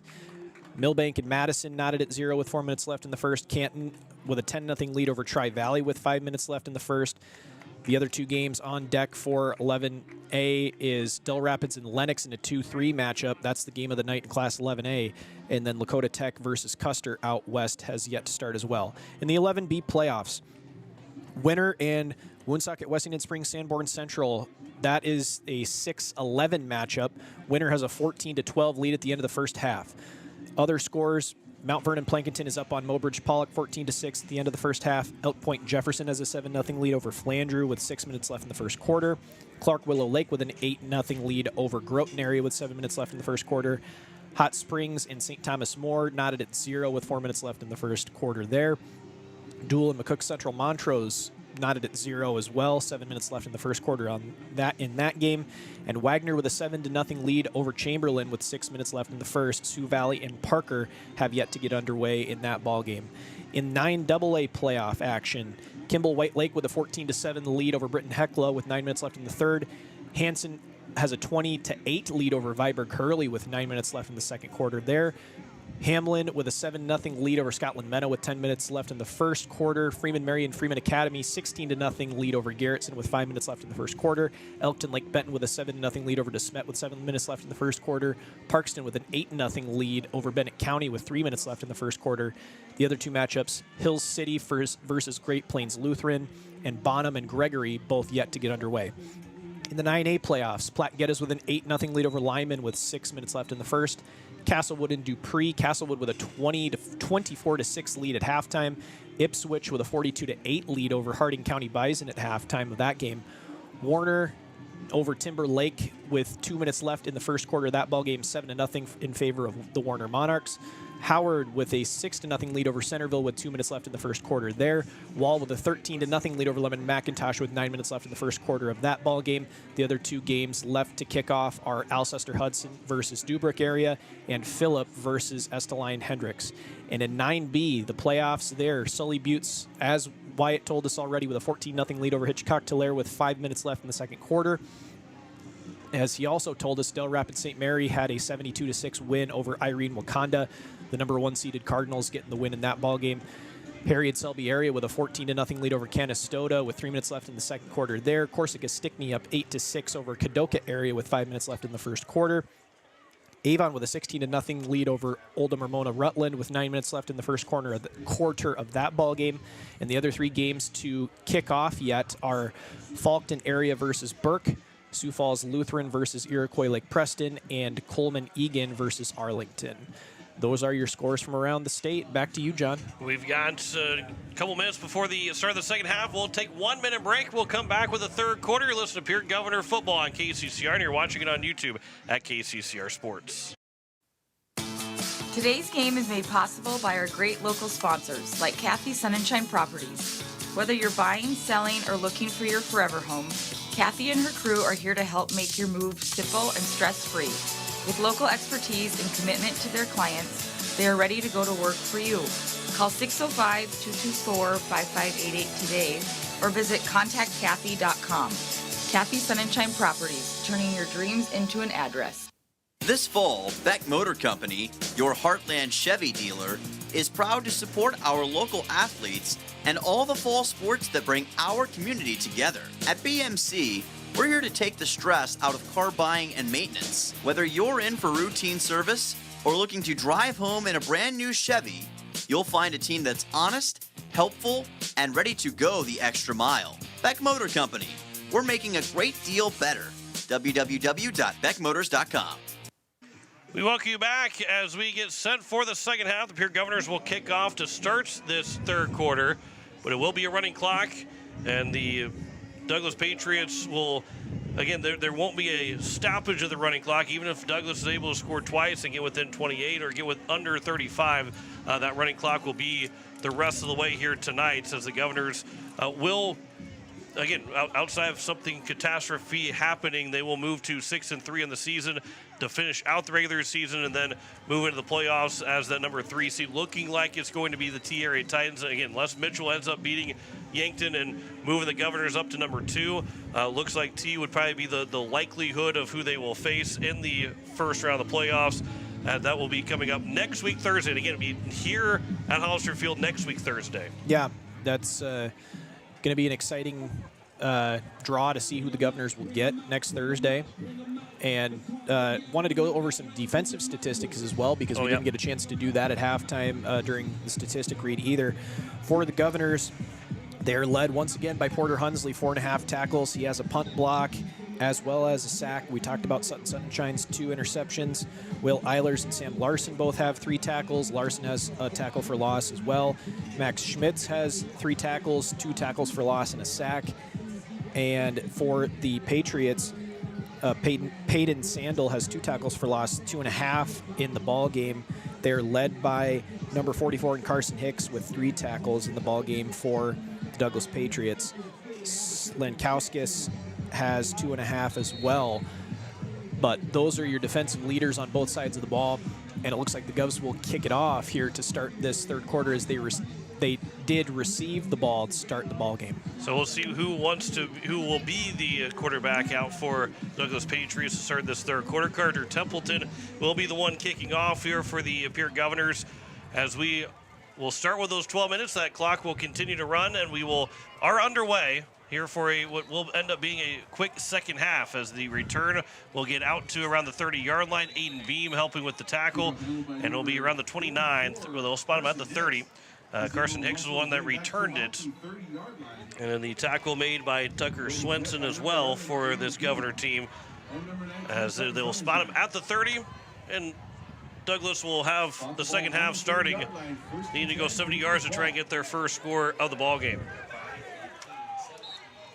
Yeah, nice job of coverage there by the Governor special teams unit. They were able to get to Carson Hicks relatively early, but the Patriots have relatively good field position to start this first drive of the second half, as they start from their own 30-yard line. Atticus Moore is in the ball game. There's a number 62 that's not on our roster. Could be trying to just go by closest names to those numbers. Bryson Lowry is a number 60 listed, as it will be handoff for Sandel going right side. He'll get into the Governor territory before he's run out of bounds. A huge run for Peyton Sandel on the first play from scrimmage. And Sandel will go from the 30-yard line all the way to the Governor 33 on a big run. And it turns into what will be a 37-yard gain for Sandel on the first carry from scrimmage of the second half.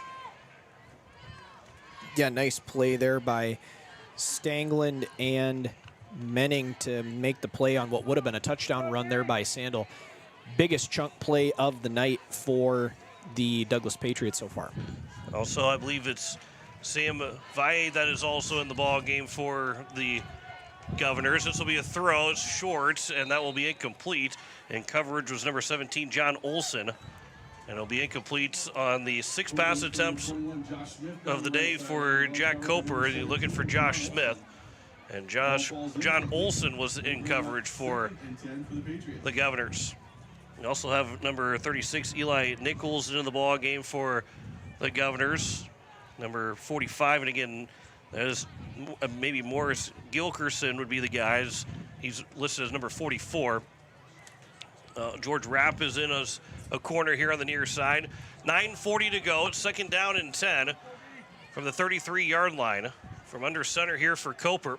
He will toss it, try to go left side. Carson Hicks will turn it back around, try to go to the far side of the field, and he is going to be wrapped up and thrown down, as I believe it was by number 12. It wasn't Cooper Twilger that made that tackle, was it? 18, number 18. Oh. And Maxon Dupree that will make the tackle. So Dupree will get the tackle with gain of 2 for Hicks. And 3rd and 8 now for the Douglas Patriots. A nice play there by Maxon Dupree, able to wrap up and make a tackle there setting up 3rd and 8 here for the Patriots. And this is easily their best field position of the ball game to this point, John, apart from that other drive that they had in the first half. So 3rd down and 8 from the 31-yard line. From under center, I formation. They'll toss it left side, trying to go back up the middle for a moment. Was going to be Sandal, and he's got nowhere to go as he was wrapped up. Shop was over there to help make the tackle. And Atticus Moore will get also credit for the tackle. No gain on that play. And it's 4th down and 8, and I believe Douglas will go for it. They're on the plus side of the field, and it'll bring up 4th down and 8. With 8 minutes to go here in the 3rd quarter. And again, this 3rd quarter will move quickly. Any timeouts or touchdowns will be the reason why the clock will stop. Otherwise, that clock will run regardless of change of possession, out of bounds, or incomplete passes. And there is a false start penalty. It will be Mason Lauber, the number 9 man that got taken off too early, the freshman, the 5'10 freshman. And that's the 2nd penalty of the ball game against Douglas. And it's 4th down and long now, 4th and 13 from the 36-yard line. Yeah, I thought it looked like Coper was going to run off the sidelines, maybe look to punt, but he was just getting a play call because they're still going to go for this, are the Patriots, because this is, if it's not the best field position they've had in the ball game, it's the 2nd best field position they've had in the ball game on the plus side of Governor territory. 7:15 remaining now here in the 3rd quarter, so near 5-minute drive for Douglas as Coper will look to pass. He'll launch it down the field, and he's going to overthrow his intended receiver. That will be a turnover on downs, and the Governors will take over with 7 minutes remaining here in the 3rd quarter. Yeah, Coper was looking for Mason Lauber, the freshman receiver, on a post pattern, or excuse me, a kind of an out route there, and it was open as the defender slipped for the Governors. I didn't catch a number on who that was, but just a little bit out in front of Lauber. Ball will fall incomplete, and Govs will take over 1st and 10 from their own 36, and it looks like it'll be Brecken Furman taking over at quarterback. So Brecken Furman is in for the first time, as I believe maybe Thomas Snyder will be the guy in the backfield. No, Will Danberg will be the guy in the backfield. He'll get a handoff. Right up the middle goes Danberg, and he's got a good gain on that 1st down carry. And Danberg will pick up about 7 yards or so. We'll call it a gain of 8 for Danberg on the 1st down run. Have number 16, it takes Palachek into the ball game. That offensive line. Let's see if we can try and get a lot of numbers here for the offensive line. Alec Eilers is out there. Alec Eilers is on that line, as well as also looks like number 60, so that'd be Bryson Lowry. That is on the offensive line, along with number 65 and Devin Binger. Handoff here for Danberg, stiff arms a man. He's going to try and carry a guy with him as he'll pick up maybe a yard, and he's going to be a yard short. So it's 3rd down and 1. Now you have Thomas Snyder that will check in for Danberg on this 3rd down play. 71 and 77 are a couple of other offensive linemen out there for the Govs. Stenson stays out there, but Caleb Peterson is also now out there for the first time. Thomas Snyder in the ball game. We also have a receiver, Jagger Gardner, that is in. And a handoff up the middle for Thomas Snyder, and Snyder's got a 1st down as he'll get 5 yards on his first carry of the night. And it's a 1st and 10 for the Governors as they will get just across midfield. And we'll give Snyder a gain of 6 as he got to the Douglas 49-yard line. Yeah, just keep giving the ball to your running back. That's been the successful game plan so far for the Governors, whether it's Danberg or Snyder back there now. Obviously, Cade Duchesneau's had a nice job running the football here tonight. Carter Schuffelbein and Jaron Deal also. Going out left side is Snyder, got right around the defensive lineman, and then it'll be Snyder that will be just tripped up, a touchdown-saving tackle, but he's going to end up picking up about 15 yards, and it's 1st and 10 for Pierre with 4:20 remaining here in the 3rd quarter. And number 55, Eli Christensen. And this is a chance for this new unit, these young guys. Furman, the quarterback, we'll see if he's got a chance to throw the football or not. But no matter what, a chance for these guys to show what they can do. It's kind of somewhat of a trial for the playoffs, but also a trial for next year. Seniors will graduate and spots will be open. An opportunity for these guys to take those starting spots. Furman will go back to pass. He'll throw far side. That catch will be made. Jagger Gardner will make the reception on the first pass of the ball game for Brecken Furman. And a 5-yard completion. And second down and 5. Yeah, just an out pattern there. Furman hits Jagger Gardner on the out route there. Nice pitch and catch there for those two. Pick up a 5 for the Govs, second and 5 from the 28. Another handoff here for Snyder. He was able to slip through that first tackler, and then he's going to be driven back. Took a while for the referee to blow the whistle, but James Polis was the one that was able to make the tackle. Gain of 1 to the 29-yard line for Snyder, who has got 22 yards on 3 carries in this ball game. We have a new guy also, it'd be number 31 that will check in. And the 31's not listed. Maybe Austin Kohler. Trevin Teason is near that number. Talon Lightfield also near that number as well. Rolling to the right is Furman, looking to throw. Pump fakes. Now he'll throw. The catch will be made here on the flat of the near side. And that'll be near a first down marker. And it will be caught by number 31. And we don't know what number that is. We do have a couple numbers that are changed, but it turned into a gain. Will end up being down to the 24-yard line, a gain of about 5 for a first down. Ball spotted at about the 23-24-yard line, 1st and 10, Governor Ball. Yeah, nice play there by number 31. Sorry, we don't have a number or a name with the number, but nice play there. So here is now Furman that will slip through a sack. Good spin move by Brecken Furman. He's out to the 10, down to the 5-yard line. A big run for the freshman Brecken Furman. And he will pick up about 18 yards on his first run of the ball game. And it's going to be 1st and goal here for the Governors. A gain of 18 for Furman. What a play there by Brecken Furman. He looked like the pocket was collapsing around him and he had nowhere to go, but he's able to kind of slip out of there and then make a nice spin move and almost evaded the arm tackle of Brody Slimkowskis, but he's able to pick it up as this will be a run play to Snyder, but he is met in the backfield by number 73 and Polis again to basically get no gain on that play.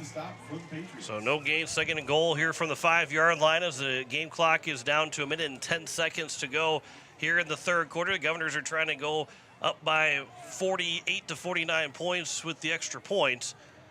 2nd and goal from the 5, 1 minute remaining here in the 3rd quarter. Danberg is back in the backfield here. Governors are taking their time, get everything set up. Play clock is still above 10. Furman will take the high snap, toss it left side, and bobbles on the ground. Danberg is able basically to dribble it to himself, and then Danberg dive into the end zone. He's in for a touchdown. And Will Danberg, his first varsity score from the ground, and it's 48-0 with 45 seconds to go here in the 3rd quarter. Yeah, Will Danberg, the baseball skills paid off on that one because he basically scooped that off the ground and ended up taking it to the end zone after he found the crease and the seam in the Douglas Patriot backfield, and he was able to punch it in for another Governor 6, possibly 7 off the foot of Templeton. Templeton's extra point, that'll be up, and it is good. He's 7 for 7 on extra points tonight. Governors have a 49-0 lead with 45 seconds to go here in the 3rd quarter. Back in 30 seconds here on KCCR and on YouTube at KCCR Sports. Becky Pottsaba and State Farm Insurance are here to help you with your insurance and banking needs. State Farm's not just insurance. It's banking, investments, IRAs, loans, and a whole lot more. We offer guidance in a personal and caring way that helps you manage the risks of everyday life, recover from the unexpected, and find ways to control costs so you can realize your dreams. We know how life is, and we're here for you. Stop in to see Becky at 1315 East Wells Avenue in Pierre, or call Becky at 224-4173. Was a 10-play drive that ended up going 64 yards and a 5-yard touchdown run for Will Danberg. And it is a 49-0 lead in the American Family Insurance Brittany Shufflebine scoreboard. Again, with 45 seconds, probably be a kickoff, and Douglas won't have to run a play by the time the play clock would probably start. they will probably they won't have to run a play in this third quarter and move into the fourth quarter, where the Governors up by 49 points right now over the Douglas Patriots to try and wrap up this regular season. So Danberg gets his first rushing touchdown of the season. And we'll see more guys into the ball game here in this fourth quarter. I think maybe they've kept most of that first unit, somewhat of the first unit out there kicking-wise on the special team side, just to, again, a few more practice in and knowing that you don't get as many of those throughout the entire season. Running up to get it with the 15-yard line, out to the 20, to the 20, trying to get to the 25, and then be driven back as Rowdy Menning looks like he was on the tackle for the Pierre Governors, as Smith is able to take it out to the 26-yard line. And again, this should probably take us, this could take us to the end of the third quarter, with the Governors leading 49-0. Try and get a few more names that might be out there on the field right now for this Governor defense. With just 10 seconds to go, this would be the final play if Douglas elects to run the play. With it down to 5 seconds, I don't think they're going to actually get the play off in time. Well, they will as time expired. The ball is dropped, and Coper will have to pick it up. He's going to be wrapped up, thrown down by Seth Schopp with a loss. Seth Schopp will pick up the tackle for loss, and it will take us to the fourth quarter. A 49-0 lead for the Pierre Governors over the Douglas Patriots. Back in a minute. You're listening to Pierre Governor Football on KCCR, and you're watching it on YouTube at KCCR Sports. You know that feeling when you're exactly where you're meant to be? That's what it feels like to bank at First National Bank Pierre. We're not some big faceless corporation. We're your neighbors. We're the people you see at the grocery store, at the local ball game. We're committed to helping this community grow one person at a time. Need a loan for your new home? Or maybe you're starting that business you've always dreamed of. Our team is here ready to listen and help you find the right financial solution. Because at First National Bank in Pierre, we believe in hometown banking. Visit us at one of our 2 locations in Pierre or our Fort Pierre location. First National Bank, your hometown bank. When you're in the need for high-quality replacement auto parts, look no further than Zander Auto Parts and Machine Shop in Pierre. Zander's has been servicing the Pierre area for over 40 years. Their professional parts techs can get you the parts you need and get you back on the road. Stop by Zander Auto Parts and Machine Shop at 500 West Sioux in Pierre or call 224-9221. Zander's, your source for domestic and foreign auto parts and accessories. It is the fourth quarter. The Pierre Governors have a 49-0 lead in the American Family Insurance Brittany Shufflebein scoreboard. It is a big old hootenanny here tonight between the Governors and the Douglas Patriots. One more time? A hootenanny. I don't know that. Pass here to the near side. That will almost be intercepted. It was tipped, and then John Olson had a chance to get his hand on the ball, and it will be incomplete. And it's second down and 10. I appreciate anybody that was listening this morning not telling you that I was going to say that, because Wyatt and I were talking about it on the air, and I was going to say that over the air, talking about a hootenanny, and I just wanted to see your natural reaction to it, and it was fantastic. I don't subscribe to that at all. Don't surprise me like that again. It was fantastic. Well, it's just it's a hootenanny. You know what a hootenanny is. Second down, no, because I don't know how to spell that. I don't know how I would spell it either. Third down and 14. This snap will go over the head of Coper. He's trying to pick it up. He will just dive on it. As the Governors, as it was Eli Nichols that had a shot at maybe getting to the ball, but Coper will have to fall on it. It will end up being a big loss. And it's fourth down and very long. And Douglas will have to punt the ball away, as it will get all the way to around the 6-yard line, so a loss of 16 on that play. So here's my statistics question for the night, John.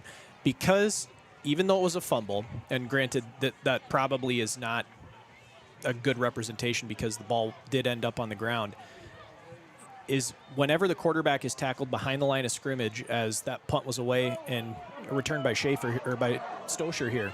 Hudson Stosher will get a decent return. He was stumbling, as Chris Burr would say, stumbling, bumbling, rumbling.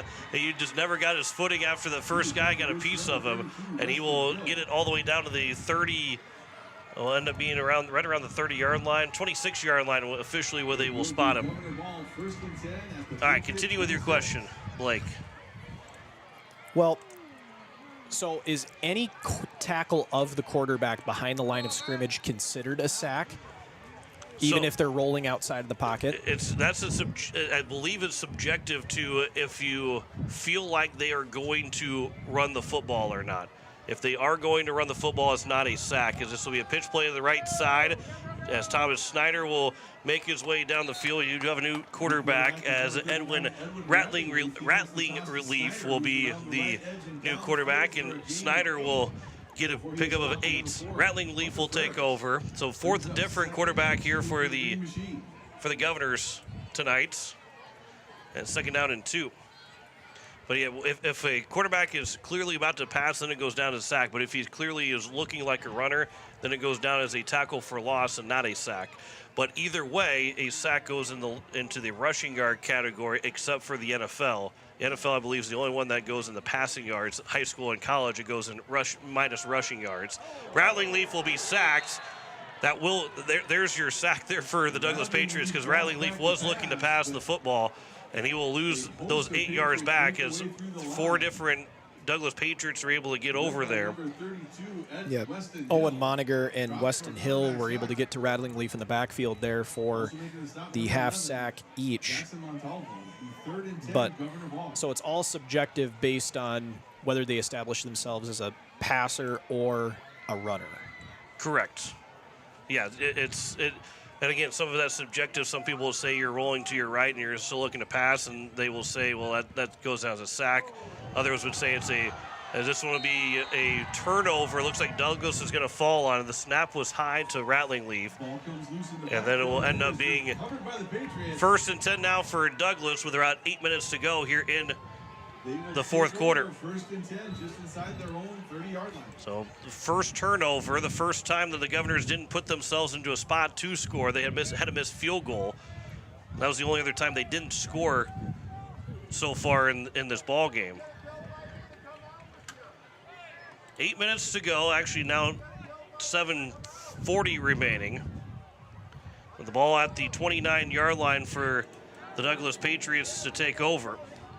As Coper will throw over the middle, man is open. Carson Hicks will make the catch, and Hicks will have himself a big gain all the way down to the 48-yard line.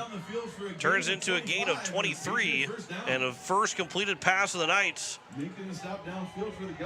here for this Douglas Patriots team. Carson Hicks is the one that does get the completed catch for 23 yards.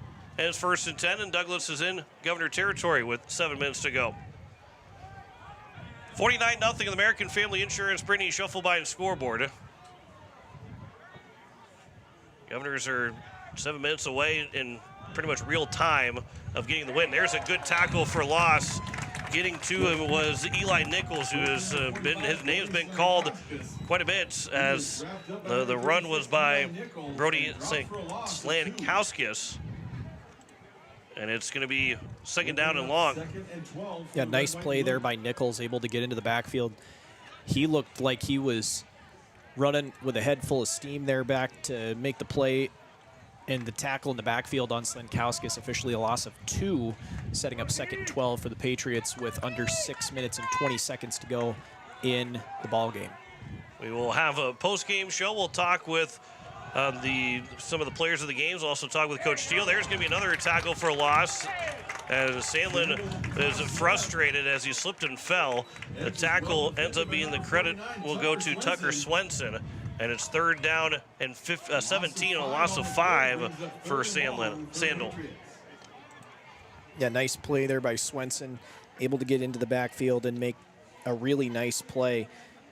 And that will, like you said, that was just frustration on the play, or from Peyton Sandal, as he's able to, he does lose a significant number of yards. Looked like they're going to give him about a loss of 5 on the play. 3rd and 17 for the Patriots. From the 45-yard line, Coper will throw over the middle. The catch will be made, and on that far side, a nice catch. Looks like maybe by Brody Slankowskis makes the catch. They'll pick up right around 10 yards or so. You get a gain of 12, and it's 4th down and 5. First two completed passes of the night, 2 of 9 now for 35 yards and 3 interceptions for the quarterback, Jack Coper. Big play on 4th down. Another 4th down where Douglas is going to go for it here. Yeah, 4th and 5 with 4:45 to go here in the 4th quarter. Coper will toss it left side for Sandel. He's got enough for a first down as he'll just get past the marker. He'll get about 7 yards. He needed 5. And it's 1st and 10 for the Douglas Patriots, as they have now got 4 minutes, 4:20 to go before the end of this football game to try and get into the score column for the first time here tonight. It looks like most of those Governors that we've said their names are still out there on that defensive side. But it's 1st and 10, excuse me, from the 36-yard line. This will be a handoff. Hicks missed the first one, or is it Sankowskis that got the handoff? Able to avoid one tackler. Be no gain. That was Hicks that did get the run. Swenson gets the next tackle. And it's 2nd down and 10 with 3:40 to go here in this 4th quarter. And the Governors will be here at home next Thursday. We'll wait to see exactly how everything lines out by the end of the night. Right now, yes, that we expect it to be T, but if Watertown would end up losing, Yankton ends up losing a game, there's different scenarios that can end up changing who the Governors will play, but they do know they'll be at home, knowing they got the win here tonight. They cannot go down below the 3 seed. As Coper drops the snap, he's able to pick it back up and toss it over for Sandel, and he's got nowhere to go. And the Governors get another big tackle. Max Stanglin over there to make the stop, as well as also Eli Nichols.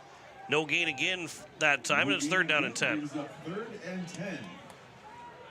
Yeah, Eli Nichols has really played well on defense here in this second half. He's up to 2.5 tackles. That would put him, right on par with a lot of the starters in this first half, or in the first half of the Govs. Shotgun formation here for Coper. He'll throw down the middle for Hicks, overthrows, and it will fall incomplete. And he'll bring up 4th down and 10. After having back-to-back completions, they do miss on that one. And it's 4th down and 10 from the 36-yard line. A timeout will be taken here by the Douglas Patriots with 2:21 to go, so the clock will stop for a moment. But again, that gives us a chance to tell you next Thursday. Again, we'll wait to hear when that game time will be, but it will be here at Hollister Field. Again, right now, it looks like it'll be T. If all the scores hold up that you think it's going to, T will probably be the team that will show up here. But there's still a lot of ball game left for a lot of other teams. So this becomes we'll wait to see. But the Governors do know they'll be at home next Thursday, Blake. Yeah, that'll be a big comfort for this Governor team, knowing that they're going to be playing at home next week. It'll just matter. The biggest thing we'll have to figure out is who are they going to play, but we'll know that by the end of the night because we did start early in this ball game, and that will be decided before the night is over, but well after we get off the broadcast. So we'll be 4th down and 10 with 2:20 to go after the timeout. It's really hard to pick those players of the games and have them come up here. Sonnenshine's got 2 interceptions. We know he's going to come up here. Aiden Beam had a defensive touchdown, so he's going to come up here. We haven't talked to Cooper Twilliger yet this year, so we'll have a conversation with him. And then Lincoln Schoenhart with an interception as well, and bring him in. Again, this would be a broken play here on 4th down. It's not what Douglas wants out of the timeout, and it will be just thrown away, and that will be a turnover on downs. That's not what you want to have drawn up coming out of your timeout. And with 2 minutes to go, this will pretty much send us to the end of this ball game. We'll see if maybe the Governors want to run a couple more plays, maybe get a couple other guys a chance to maybe get into the game, but also just run another play or two. With 1:48 to go, the clock is rolling, but it will be 1 to 2 more plays, and that will take us to the end of the ball game. Brecken Furman back as the quarterback here for the Governors. Will Danberg is in the backfield. And this will be a offside call against Douglas. 44 of the defense. 5-yard penalty. First down. I mean, Carson Hicks gets called for it. He was well past the line and no one there to try and stop him at that point, so the referee blew the play dead. 1 minute to go here in the fourth quarter. 49-0 win for the Pierre Governors. We will have the post-game show coming up. And we'll talk with Steve Steele, also talk with some of the players of the game, and then we'll also have the Vikings-Chargers coming up after this. We'll join that in progress. This will be near side of the pitch play or the toss play for Will Danberg to the 45-40. Danberg to the 30. He is pushed out of bounds at around the 30-yard line with about 40 seconds to go. And that will probably be the last play of the ball game. And from the 41 to the 28-yard line, that turns into a gain of 31 for Will Danberg, who finishes with 7 carries on 49 yards. We'll see if maybe one more play here. We have Thomas Snyder back in as the back. They will toss it one more time to Snyder, and Snyder will get out to the edge of the far side. Snyder, there's a penalty flag that will come in, and that will be the final play of the ball game. Would assume that it'll probably be against the Pierre Governors, but time will run out. And that will be the end of the ball game. A 49-0 win here for the Pierre Governors over the Douglas Patriots. We'll step aside for 3 minutes. We'll come back with the post-game show. You're listening to Pierre Governor Football on KCCR, and you're watching it on YouTube at KCCR Sports. Home Care Services is a private agency committed to providing expert advice and specialized care to those who want to remain living independently at home. Home Care Service has a team of nurses, caregivers, and administrative staff that offers 30-plus years of in-home support services to our local communities. For more information about Home Care Services, call 224-2273. Expert advice, professional care. Home Care Services, 224-2273. Hi, I'm South Dakota Attorney General Marty Jackley. If you are a crime victim, there is a way you can stay updated on your case. Crime victims can access the statewide Automated Victim Information and Notification System, or SAVIN. This free service provides victims with important criminal information and notifications. For more information, call 1-844-299-4608 or go to savin.sd.gov. Looking for a pharmacy that truly cares? At Vilas Pharmacy, we're committed to providing the best for your healthcare needs. We offer competitive pricing on all your prescriptions, ensuring you get great value without compromising on quality. Conveniently located right here in Pierre, getting your medications is always easy. Plus, you'll experience truly personalized service from our friendly and knowledgeable team. We're here to help you every step of the way. Make the switch to a pharmacy that puts you first. Visit us online at vilaspharmacy.com or call us today at 605-224-0907. James Valley Landscape and Solutions, creating breathtaking spaces. All because of them, with 40 years of experience and the best landscaping team in the business, hired them to create spaces unimaginable. For a career with great benefits and a rewarding salary, let them hire you. James Valley Landscape and Solutions.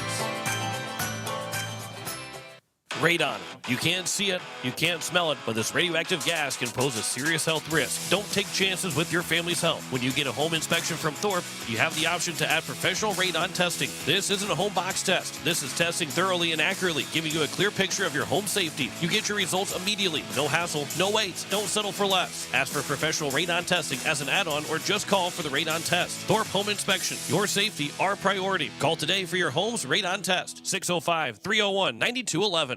As community bankers, BankWest employees are deeply committed to supporting local causes, growing the local economy, and creating local opportunities.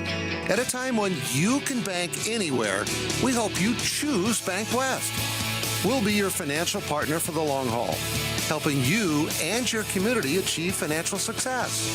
BankWest. Convenient, connected, committed. Member FDIC. We welcome you back. It is the final score, 49-0 on the American Family Insurance Brittany Shufflebine scoreboard. John Wickler alongside Blake Dean as we'll talk to some of the players of the game coming up in just a moment as we go through some of the stats right now. Jaron Deal threw for 71 yards, 2 touchdowns, 6 of 7 throwing. For Brecken Furman, he threw the ball twice, 2 completions for 10 yards. Caleb Lounsbury had a completion for 24 yards. And then on the ground, it was a total of a 27-yard for Kea Duchesneau had a touchdown. Will Danberg had a touchdown, 49 yards on 7 carries. It was Jaron Deal that had a touchdown on 41 yards and 2 carries. And Scheffelbein had one of the 2 catches. Lincoln Dilgis had the other touchdown catch, as the Governors in total finished with what will be, let's see here, a total of 327 yards to 89 in favor of the Douglas Patriots, as they averaged nearly 10 yards a play. They had 1 fumble turnover, 3 interceptions for the Douglas Patriots, and the Governors with a lot of good time. With the Governors with a lot of good time of possession as well. As we start to welcome in some of our players of the game, we got Cooper Twilliger, the first one to come up, as we'll hand the microphone off to him. Coop, a big win for this Governor team. Let's talk a little bit about the whole season here. You finished at 6-3 for this group to be 6-3, and how things have gone over especially the last couple of weeks with some of the injuries that you guys have gone through. What kind of stands out to you from your perspective on what this team can do going into the playoffs? 6-3, I don't think totally shows who we are as a team. I think that we had some bumps and bruises along the way, but I think the biggest thing about it from the start of the season to now is how much we've improved as a unit, how much individually we've improved, and the things that we can build on going into the playoffs has been huge. Yeah, so what can you take from these games that you've played in the regular season, Cooper? And obviously the last 3 weeks you guys have really kind of turned things around and hung, I think, 40 points every single game. What can you take from those 3 wins that you guys have had at the end of the season to continue on as you guys make a run, hopefully, to the Dakota Dome by the end of the season? I think like how we finished out the end of the season was very successful compared to the start of the season, which has been good. And I think that the biggest thing for us is to control what we can control as an offense, and then as a defense, and then playing off of each other. I think that's been the biggest thing. Well, obviously, you're a big target for the passing game, but your blocking has been extraordinary for this running and passing game. For you guys to run screen passes like you do and be able to be a lead blocker on some of those things. How much fun is that to have those guys behind you running, sometimes maybe running in front of you before you can get that block down because they're so quick? How fun is that to be able to be, because you block really well. How much fun is it to do that both in the running and the passing game? It's absolutely, it's the best thing when you have guys all around you that are making plays for you and make your job really easy. It's super fun being in a run-first offense because we can throw the ball when we want to versus when we have to, and I think that's it's been great. We have playmakers all over the field that can get the ball and do something with it. Our offensive line, especially towards this end of the season's held up really well going to the playoffs, and there's nobody else I'd want to play with. And to that point, Coop, we talk about your blocking skills. You kind of translated that to the defensive side of the ball as well, as you've gotten a chance to play a little bit of defensive end in this defense. What of all the things that you can accomplish on a football field, whether it's laying a guy out, pancake blocking somebody, sacking a quarterback, making a play in the backfield, or catching a touchdown pass, of those 3 things that you can do out on the field, what's your favorite? I like a big block. I like a big touchdown block is probably my favorite. But any chance you get to make a play for your team has been great. Well, now you get into the playoffs. You guys know you'll be home. You're still waiting on the rest of the games because you're one of the few ones. Obviously, they lost their game, but a lot of other games that still can decide on what happens. But going into the playoffs next week, being able to play here one more time at Hollister Field for sure, and maybe you still get a chance to play 2 weeks from now too. But knowing that you're going to play here next week, how important is it for the Governors to open the playoffs at home? It's a special thing. Getting the playoffs at home, it's a different type of feeling. It's a different type of energy. Going into practice all the way up, to start it out at home is really special under our home crowd. It's there's not a better place to play in the state. Well, congratulations on the win, and good luck next week, and good luck in the playoffs. I appreciate it. As Cooper Twilliger, our first player of the game, we'll talk to Sunshine, who had 2 interceptions, and we made the analogy of looking like you're playing for Pierre Governor baseball, post-state baseball, kind of not that they were easy interceptions, but you played it like an outfielder. Take us through those interceptions and being able to just make sure you made those catches, because you were the guy that was right there for both of them. Yeah, I know. Coaches put me in perfect position, just reading routes, being in your spot, and just have to make a play on the ball. That's really all it comes down to. Yeah, Sutton, you overall over the whole season, a lot of times when we've had guys come up here, early on in the season, you didn't have necessarily as many interceptions maybe as you'd like. Come away with a couple tonight, but everybody on the team was coming up here saying, well, mainly your defensive back mate Porter Hunsley kept coming up saying, we need to get Sutton one, we need to get him interception. You come away with 2 tonight. I think you had 3 or 4 this year in total. But what does that say about the continuity of this team, that everybody is looking out for somebody else to try and make a play and provide a spark for this team and this defense? Yeah, something special about this team is no one's greedy. I mean, they're all a team player. They could care less about their stats, and they want the best for anyone else around them. We'll play for our team, and that's what makes us good. At times throughout this regular season, the offense kind of sputtered, especially last week against Spearfish. You're down 21-0. The defensive side of things, they gave up 14 points and a short field on one of those 2 touchdowns that the defense gave up. When you watch this offense tonight score 49 points, how nice is it to kind of, does it play a little bit more confidently for this defense to be a little bit more free when your offense is hanging 49 points? Obviously, you're part of a special teams touchdown in there as well, and had a chance to, were you also looking maybe for a touchdown? But again, talking about this offense being able to score 49 points, how much does that help this defense play a lot more free? It's huge. If the offense puts in any score in the end zone, that gives us all the momentum, gives us all the energy we need to go out there and make a stop and do our job and get the offense back on the ball. Now, were you bummed out that you didn't return any of those interceptions for a touchdown? Yeah, I don't think we have a defense touchdown yet this season. That's one of our goals, but we'll try to get her in the next couple games. No better time than the playoffs, right? Absolutely. Yep. Well, and to that point, you guys are rolling into the playoffs on the defensive side of the ball set, and you guys have basically in the last 3 games pitched a shutout in 2 of them. How much confidence does that give not only your defense but your whole team as you guys start to make the next step coming into the playoffs next week? Yeah, putting up zeros is huge confidence on our team. I mean, that's what we need. I mean, we need confidence going into every game, knowing that we're the guys out there to do the job and get the stops and just keep on rolling. Well, then now going into the playoffs, you don't know your opponent quite yet, but being able to play here at Hollister Field, how nice is it to be at home next week Thursday? I mean, Hollister Field's the best place to play. I mean, there's no better place I'd rather be than Pierre. I mean, it probably is the hardest field to come over here and play. Well, congratulations on the win, and good luck next week in the playoffs. Thank you. Enjoy some donuts this week, too. The sun and shine, and we now move over to Lincoln Schoenhardt, who had an interception as well. And take us through the interception that you had here tonight, Lincoln. Basically, I don't know, we were in man coverage, and I just floated across the middle, see a guy open, and go ahead and make the play and grab a catch.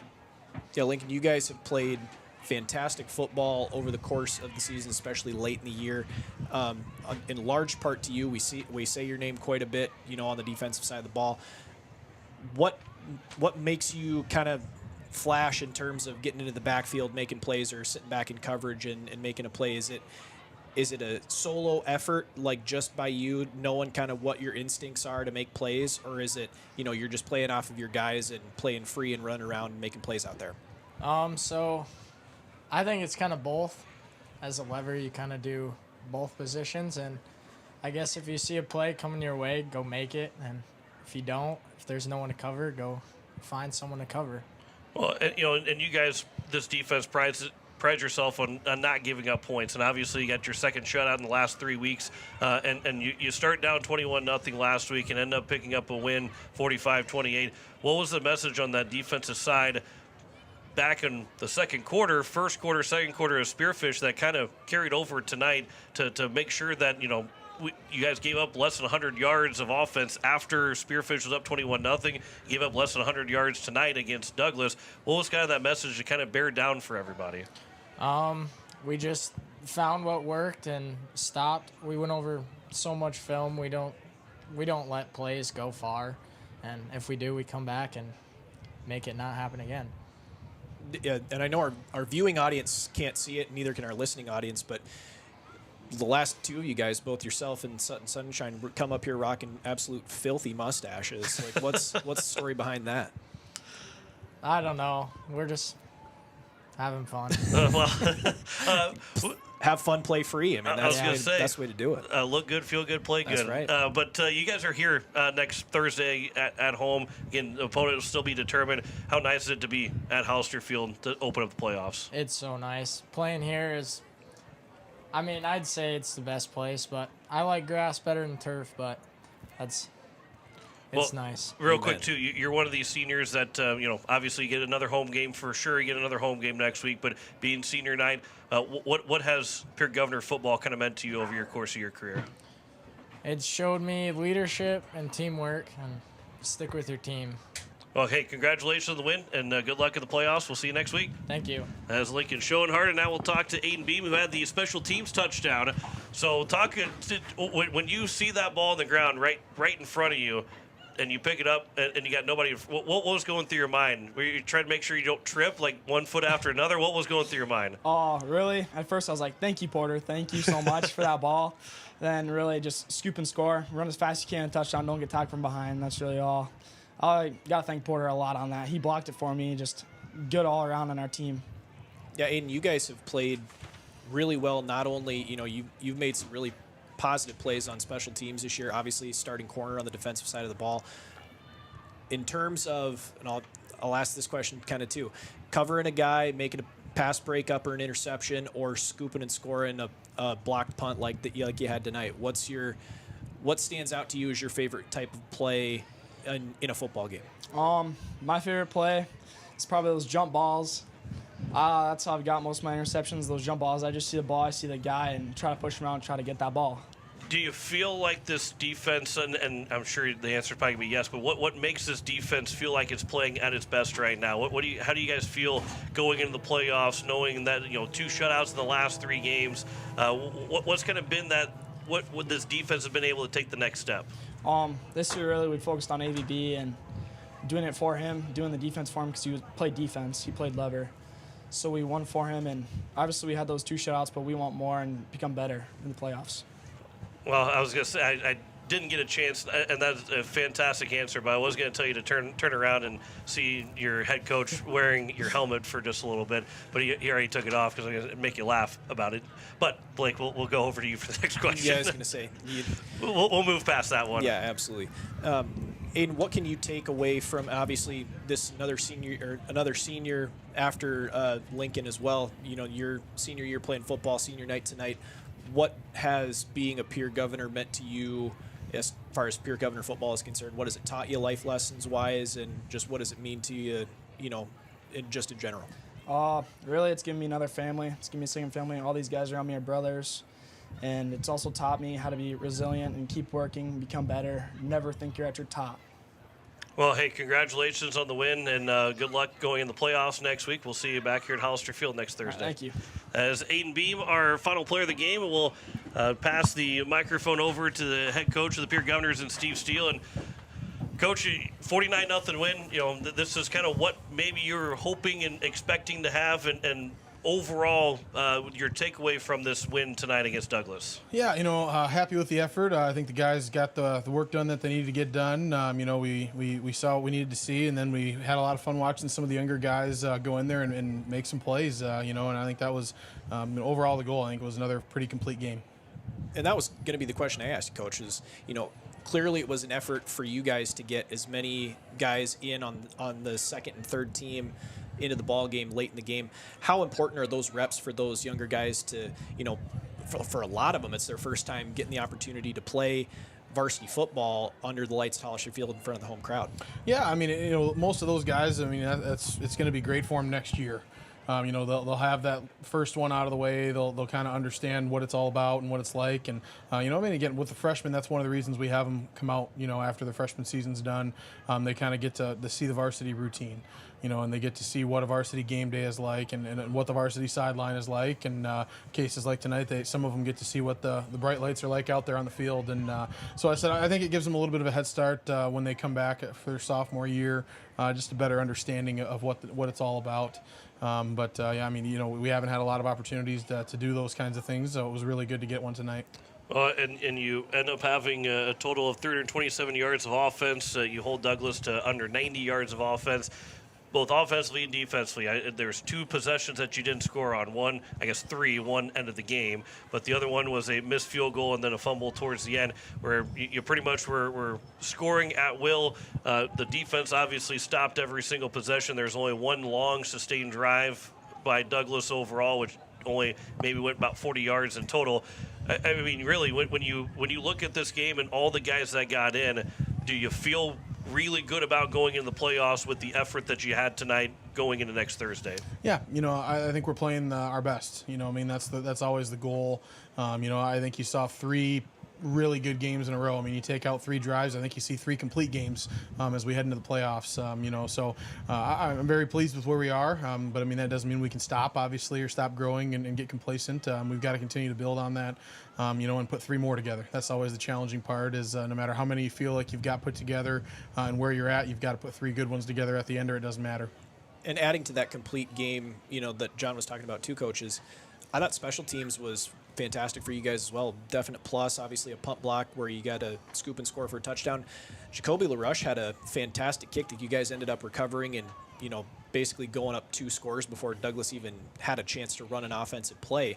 How impactful was special teams tonight as well, just to continue to build on and establish the lead that you guys started out the game with? Yeah, I think it was important just to, again, see those quality reps. I mean, we were perfect on PATs, which was good. The field goal, not so much, but, again, it was just a good rep. Good to get a rep at a field goal. You don't always get those in games. And Jacoby, I mean, he's really good at placing the ball. And a lot of that, I mean, you saw they had a pretty good return later in the game, Douglas, when you can place some of those kicks, I mean, you don't always think you're going to get it. But I mean, if you can make there to be no threat of a return, that becomes worth, doing some of those things. So, kind of just a clash of style of kickers there, where Carter's got a little bit bigger leg at times and Jacoby can really place things and put them in unique spots. Well, right now, as you know, it's 8-11 right now, so there's other games. Most of the games are still going to be playing. T lost tonight. Brookings leading Huron at the half. Aberdeen Central, Watertown are tied at 0 at the end of the first half. So you're still kind of in flux of who you might be playing. Sturgis is leading Spearfish 13-7 at the half. If all these scores kind of stay where they're at, things can kind of shuffle around. You guys know you're stuck at number 3. You can't, other than, because Yankton's up 28-0 at halftime. That would be the only way that you can move up, is Yankton losing. Obviously, the good news is, regardless of how the games finish tonight, you get a chance to start preparing for tomorrow. But when you look at this right now, how exciting is it going to be the rest of the night to kind of wait for these games to finish to know exactly who you're going to be playing next Thursday? Yeah, I mean, we're definitely not going to be going to bed anytime soon, until all these are wrapped up and we can kind of figure where things out or figure where things stand and figure out who we have next week. We're excited that we'll get to be here next week, and get one more home game for sure. And, whoever it is, all they are is the next one.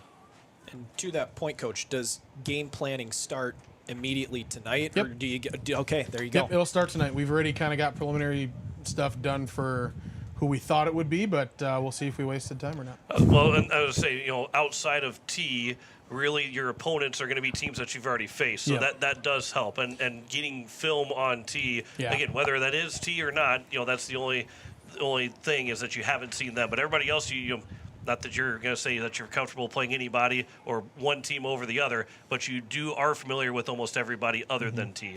Yep, and again, that's the mindset we've got with our kids right now is it doesn't matter who we play. I mean, it doesn't matter if you're comfortable with them. You don't get to pick who you play. Ultimately, you got to be able to beat anybody, and that's got to be our mindset going forward. Real quick, too, these seniors, obviously, again, they're going to get to play here one more time on Hollister Field for sure one more time. Maybe they get to play 2 more times. That is still to be determined. But here tonight, senior night, what this group of seniors has been able to mean for this Pierre Governor program. Yeah, they've been great standard bearers. And that's an important thing, and it's a difficult thing for a lot of people because it's not an easy standard to uphold. And these guys have done a great job, continuing to buy in, continuing to hold strong, and just do whatever they've needed to do to get this team to this point. It's not an easy thing, and I'm just very proud of the effort they've had. There's been a lot of adversity, dating, all the way back to the summer, all the way through the season. There's been a lot of adversity, and these guys have, found ways to keep everybody together, rowing in the same direction. And, again, here we are heading to the playoffs, hopefully we got 3 weeks left. Well, we won't hold your time anymore. We'll let you go and celebrate the win and start getting ready for the playoffs next Thursday. We'll see you Wednesday for Coach's Corner and NFL Picks. Not to make a Vikings fan upset right now, but the Chargers are beating the Vikings in the first half. I did take them. I took the Chargers this week, well, so I'm really fine either way. Sweet. Well, congratulations on the win. We'll talk to you Wednesday, Coach. Sounds good. Thanks, guys. Enjoy the weekend, not having to talk to me. That is Steve Steele, the head coach of the Pierre Governors, as they win it 49-0 on the American Family Insurance Brady Shufflebine scoreboard. Blake, your final thoughts here as we wrap up. We'll get to the Vikings game here and Chargers game here shortly, but your final thoughts as we wrap up.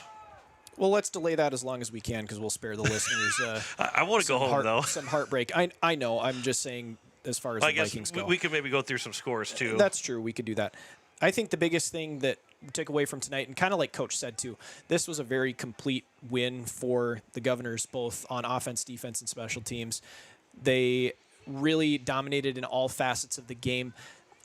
Nice job of driving down the field on the opening drive and getting a touchdown. Then they're able to capitalize on a special teams mistake by Douglas, get the ball back, and score again very quickly before Douglas is even able to take over the ball on their opening possession.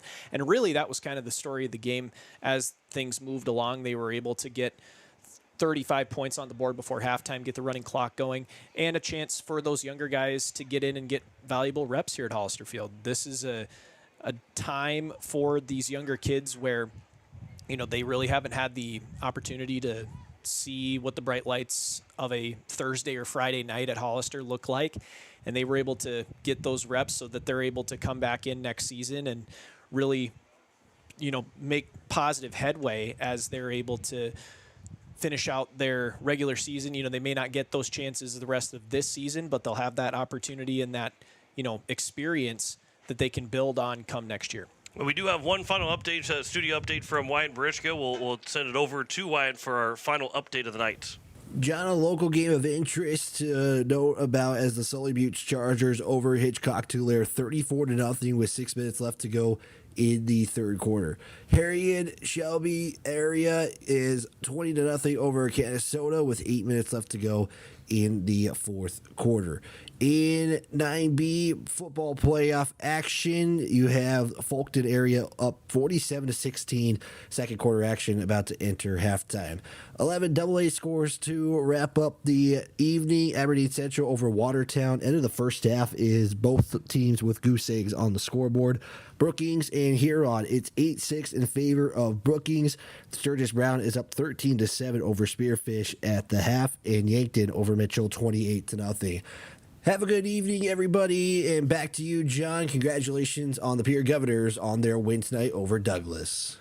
We appreciate Wyatt for the studio updates here this evening, and we'll see if maybe we get more going into the as the playoffs continue, go into the quarterfinals next week, Thursday, and we'll have the game here on KCCR, on YouTube at KCCR Sports. It'll all then depend on who the Governors will play. They will be here, but who the Governors will play and the time, all of that will be determined after the games are over tonight, which will be after we're done here this evening. As you heard with Wyatt some of the scores, but O'Gorman beat Roosevelt 42-9. Jefferson ended up beating Brandon Valley. That's the number 3 team over the number 1 team, 24-21.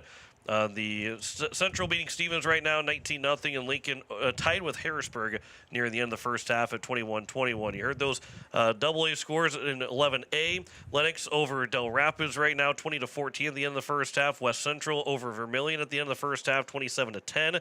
And then Belfouche beating Rapid City Christian 7-0. Sioux Falls Christian all over Dakota Valley 34-3. Tri Valley beating Canton 19-17 in the third quarter. Custer over Lakota Tech 42-0, and Madison beating Millbank 14-6 at the end of the first half. In the playoffs, 11B, the winner fighting Nathan Nazis beat Woonsocket Weston Springs Sanborn Central 20-12, and they will advance. That was the 11 seed winner. Warriors got the win over Woonsocket Weston Springs Sanborn Central. Clark Willow Lake at halftime leading Groton area 22-0, 3-14 matchup. Mount Vernon Plingington over Mobridge Pollock 40-12 near the end of that game. 17-7 St. Thomas More over Hot Springs at the end of the first half. Wagner over Chamberlain 27-0 at the half. Dual beating McCook Central Montrose 22-14 at the half. Sioux Valley and Parker, the 8-9 matchup, tied 8-8 at the break, and Elk Point Jefferson over Flandreau 35-6 at the end of the first half. In 9AA, the playoffs, couple final scores. Kimmel White Lake with the upset over Breton Hecla 14-7. That's the 9 over the 8 seed. It is Marion Freeman Academy 59-7 winners over Garretson. Hill City beating Great Plains Lutheran 26-0 at the end of the first half. Hamlin over Scotland and Menno. That will be near final at the end of the first half. 57-0 right now. Elkton Lake Bend leading 35-0 over DeSmed. Hanson with the 39-14 lead over Viborg Hurley. That's the 10 seed over the 7 seed. Parkston beating Bennett County 37-0 at the break, and Bonham over Gregory 29-12 near halftime. 9A, those playoffs, Wall with a 55-0 win over Lemon McIntosh. They will face Castlewood next week, who beat Dupree 46-12. Phillip over Esseline Hendricks 22-8 in the third quarter. Ipswich beat Harding County Bison 58-8. Warner over Timberlake 28-6. Howard over Centerville 22-20. Alcester Hudson beating DeBrook area 20-0, and Lyman down at the half to Platte Guinness 28-14. And in 9B, you just heard about Soleil Buttes. They're up 34-0 in the second half. Del Rapids St. Mary won 72-6 earlier today. Kadoka area up 20-16 at the end of the first half. Faulkton area all over Burke 54-16. Avon all over Oldham Ramona Rutland 44-0. Sioux Falls Lutheran is beating Iroquois Lake Preston 42-6. Coleman Egan over Arlington 42-0, and Harriet Selby area with a 20-0 lead in the fourth quarter over Canastota. As those are your scores from around the state. I believe All Nations will be playing tomorrow. Lower Brule, Maiapialuta will play at 3 o'clock. Pine Ridge, Little Wound will also play in All Nations A. And in All Nations B, it's Crazy Horse Marty tomorrow. Tioche Pazina and Omaha Nation playing tomorrow as well. So those are your scores, courtesy of Blake Dean's phone, as that will wrap things up for us here from Hollister Field here tonight. We will send you to coverage of the Vikings and Chargers here in just a moment. I want to say thanks to Jen Brazilius back at the station, who, by the way, Blake had said what the hootenanny means. And real quick, I tell you, hootenanny is better than a festival, smaller than a shindig, according to the children's pastor who is from the South at New Life. So there's what a hootenanny is. So it's a small gathering. Small gathering, but it's better than a festival, smaller than a shindig. So it's really small. So I got a hoot. So I don't think this was a hootenanny by any means. No, it was a drubbing of epic proportions. With right, but there was a large there was a large gathering. Here. Yeah, that's true. Yeah, so it was more of a shindig than a hootenanny. Correct. 49 or a party, I guess, whatever you want to, however you want to classify. We got another party next Thursday night right here at Hollister Field. Party at Hollister. Be on KCCR and on YouTube at KCCR Sports. Thanks to Jen Brazilius back at the station. For Blake Dean, John Winkler, 49-0 win for the Pierre Governors over the Douglas Patriots, as we say so long from Hollister Field. You've been listening to Pierre Governor Sports on KCCR and on YouTube at KCCR Sports.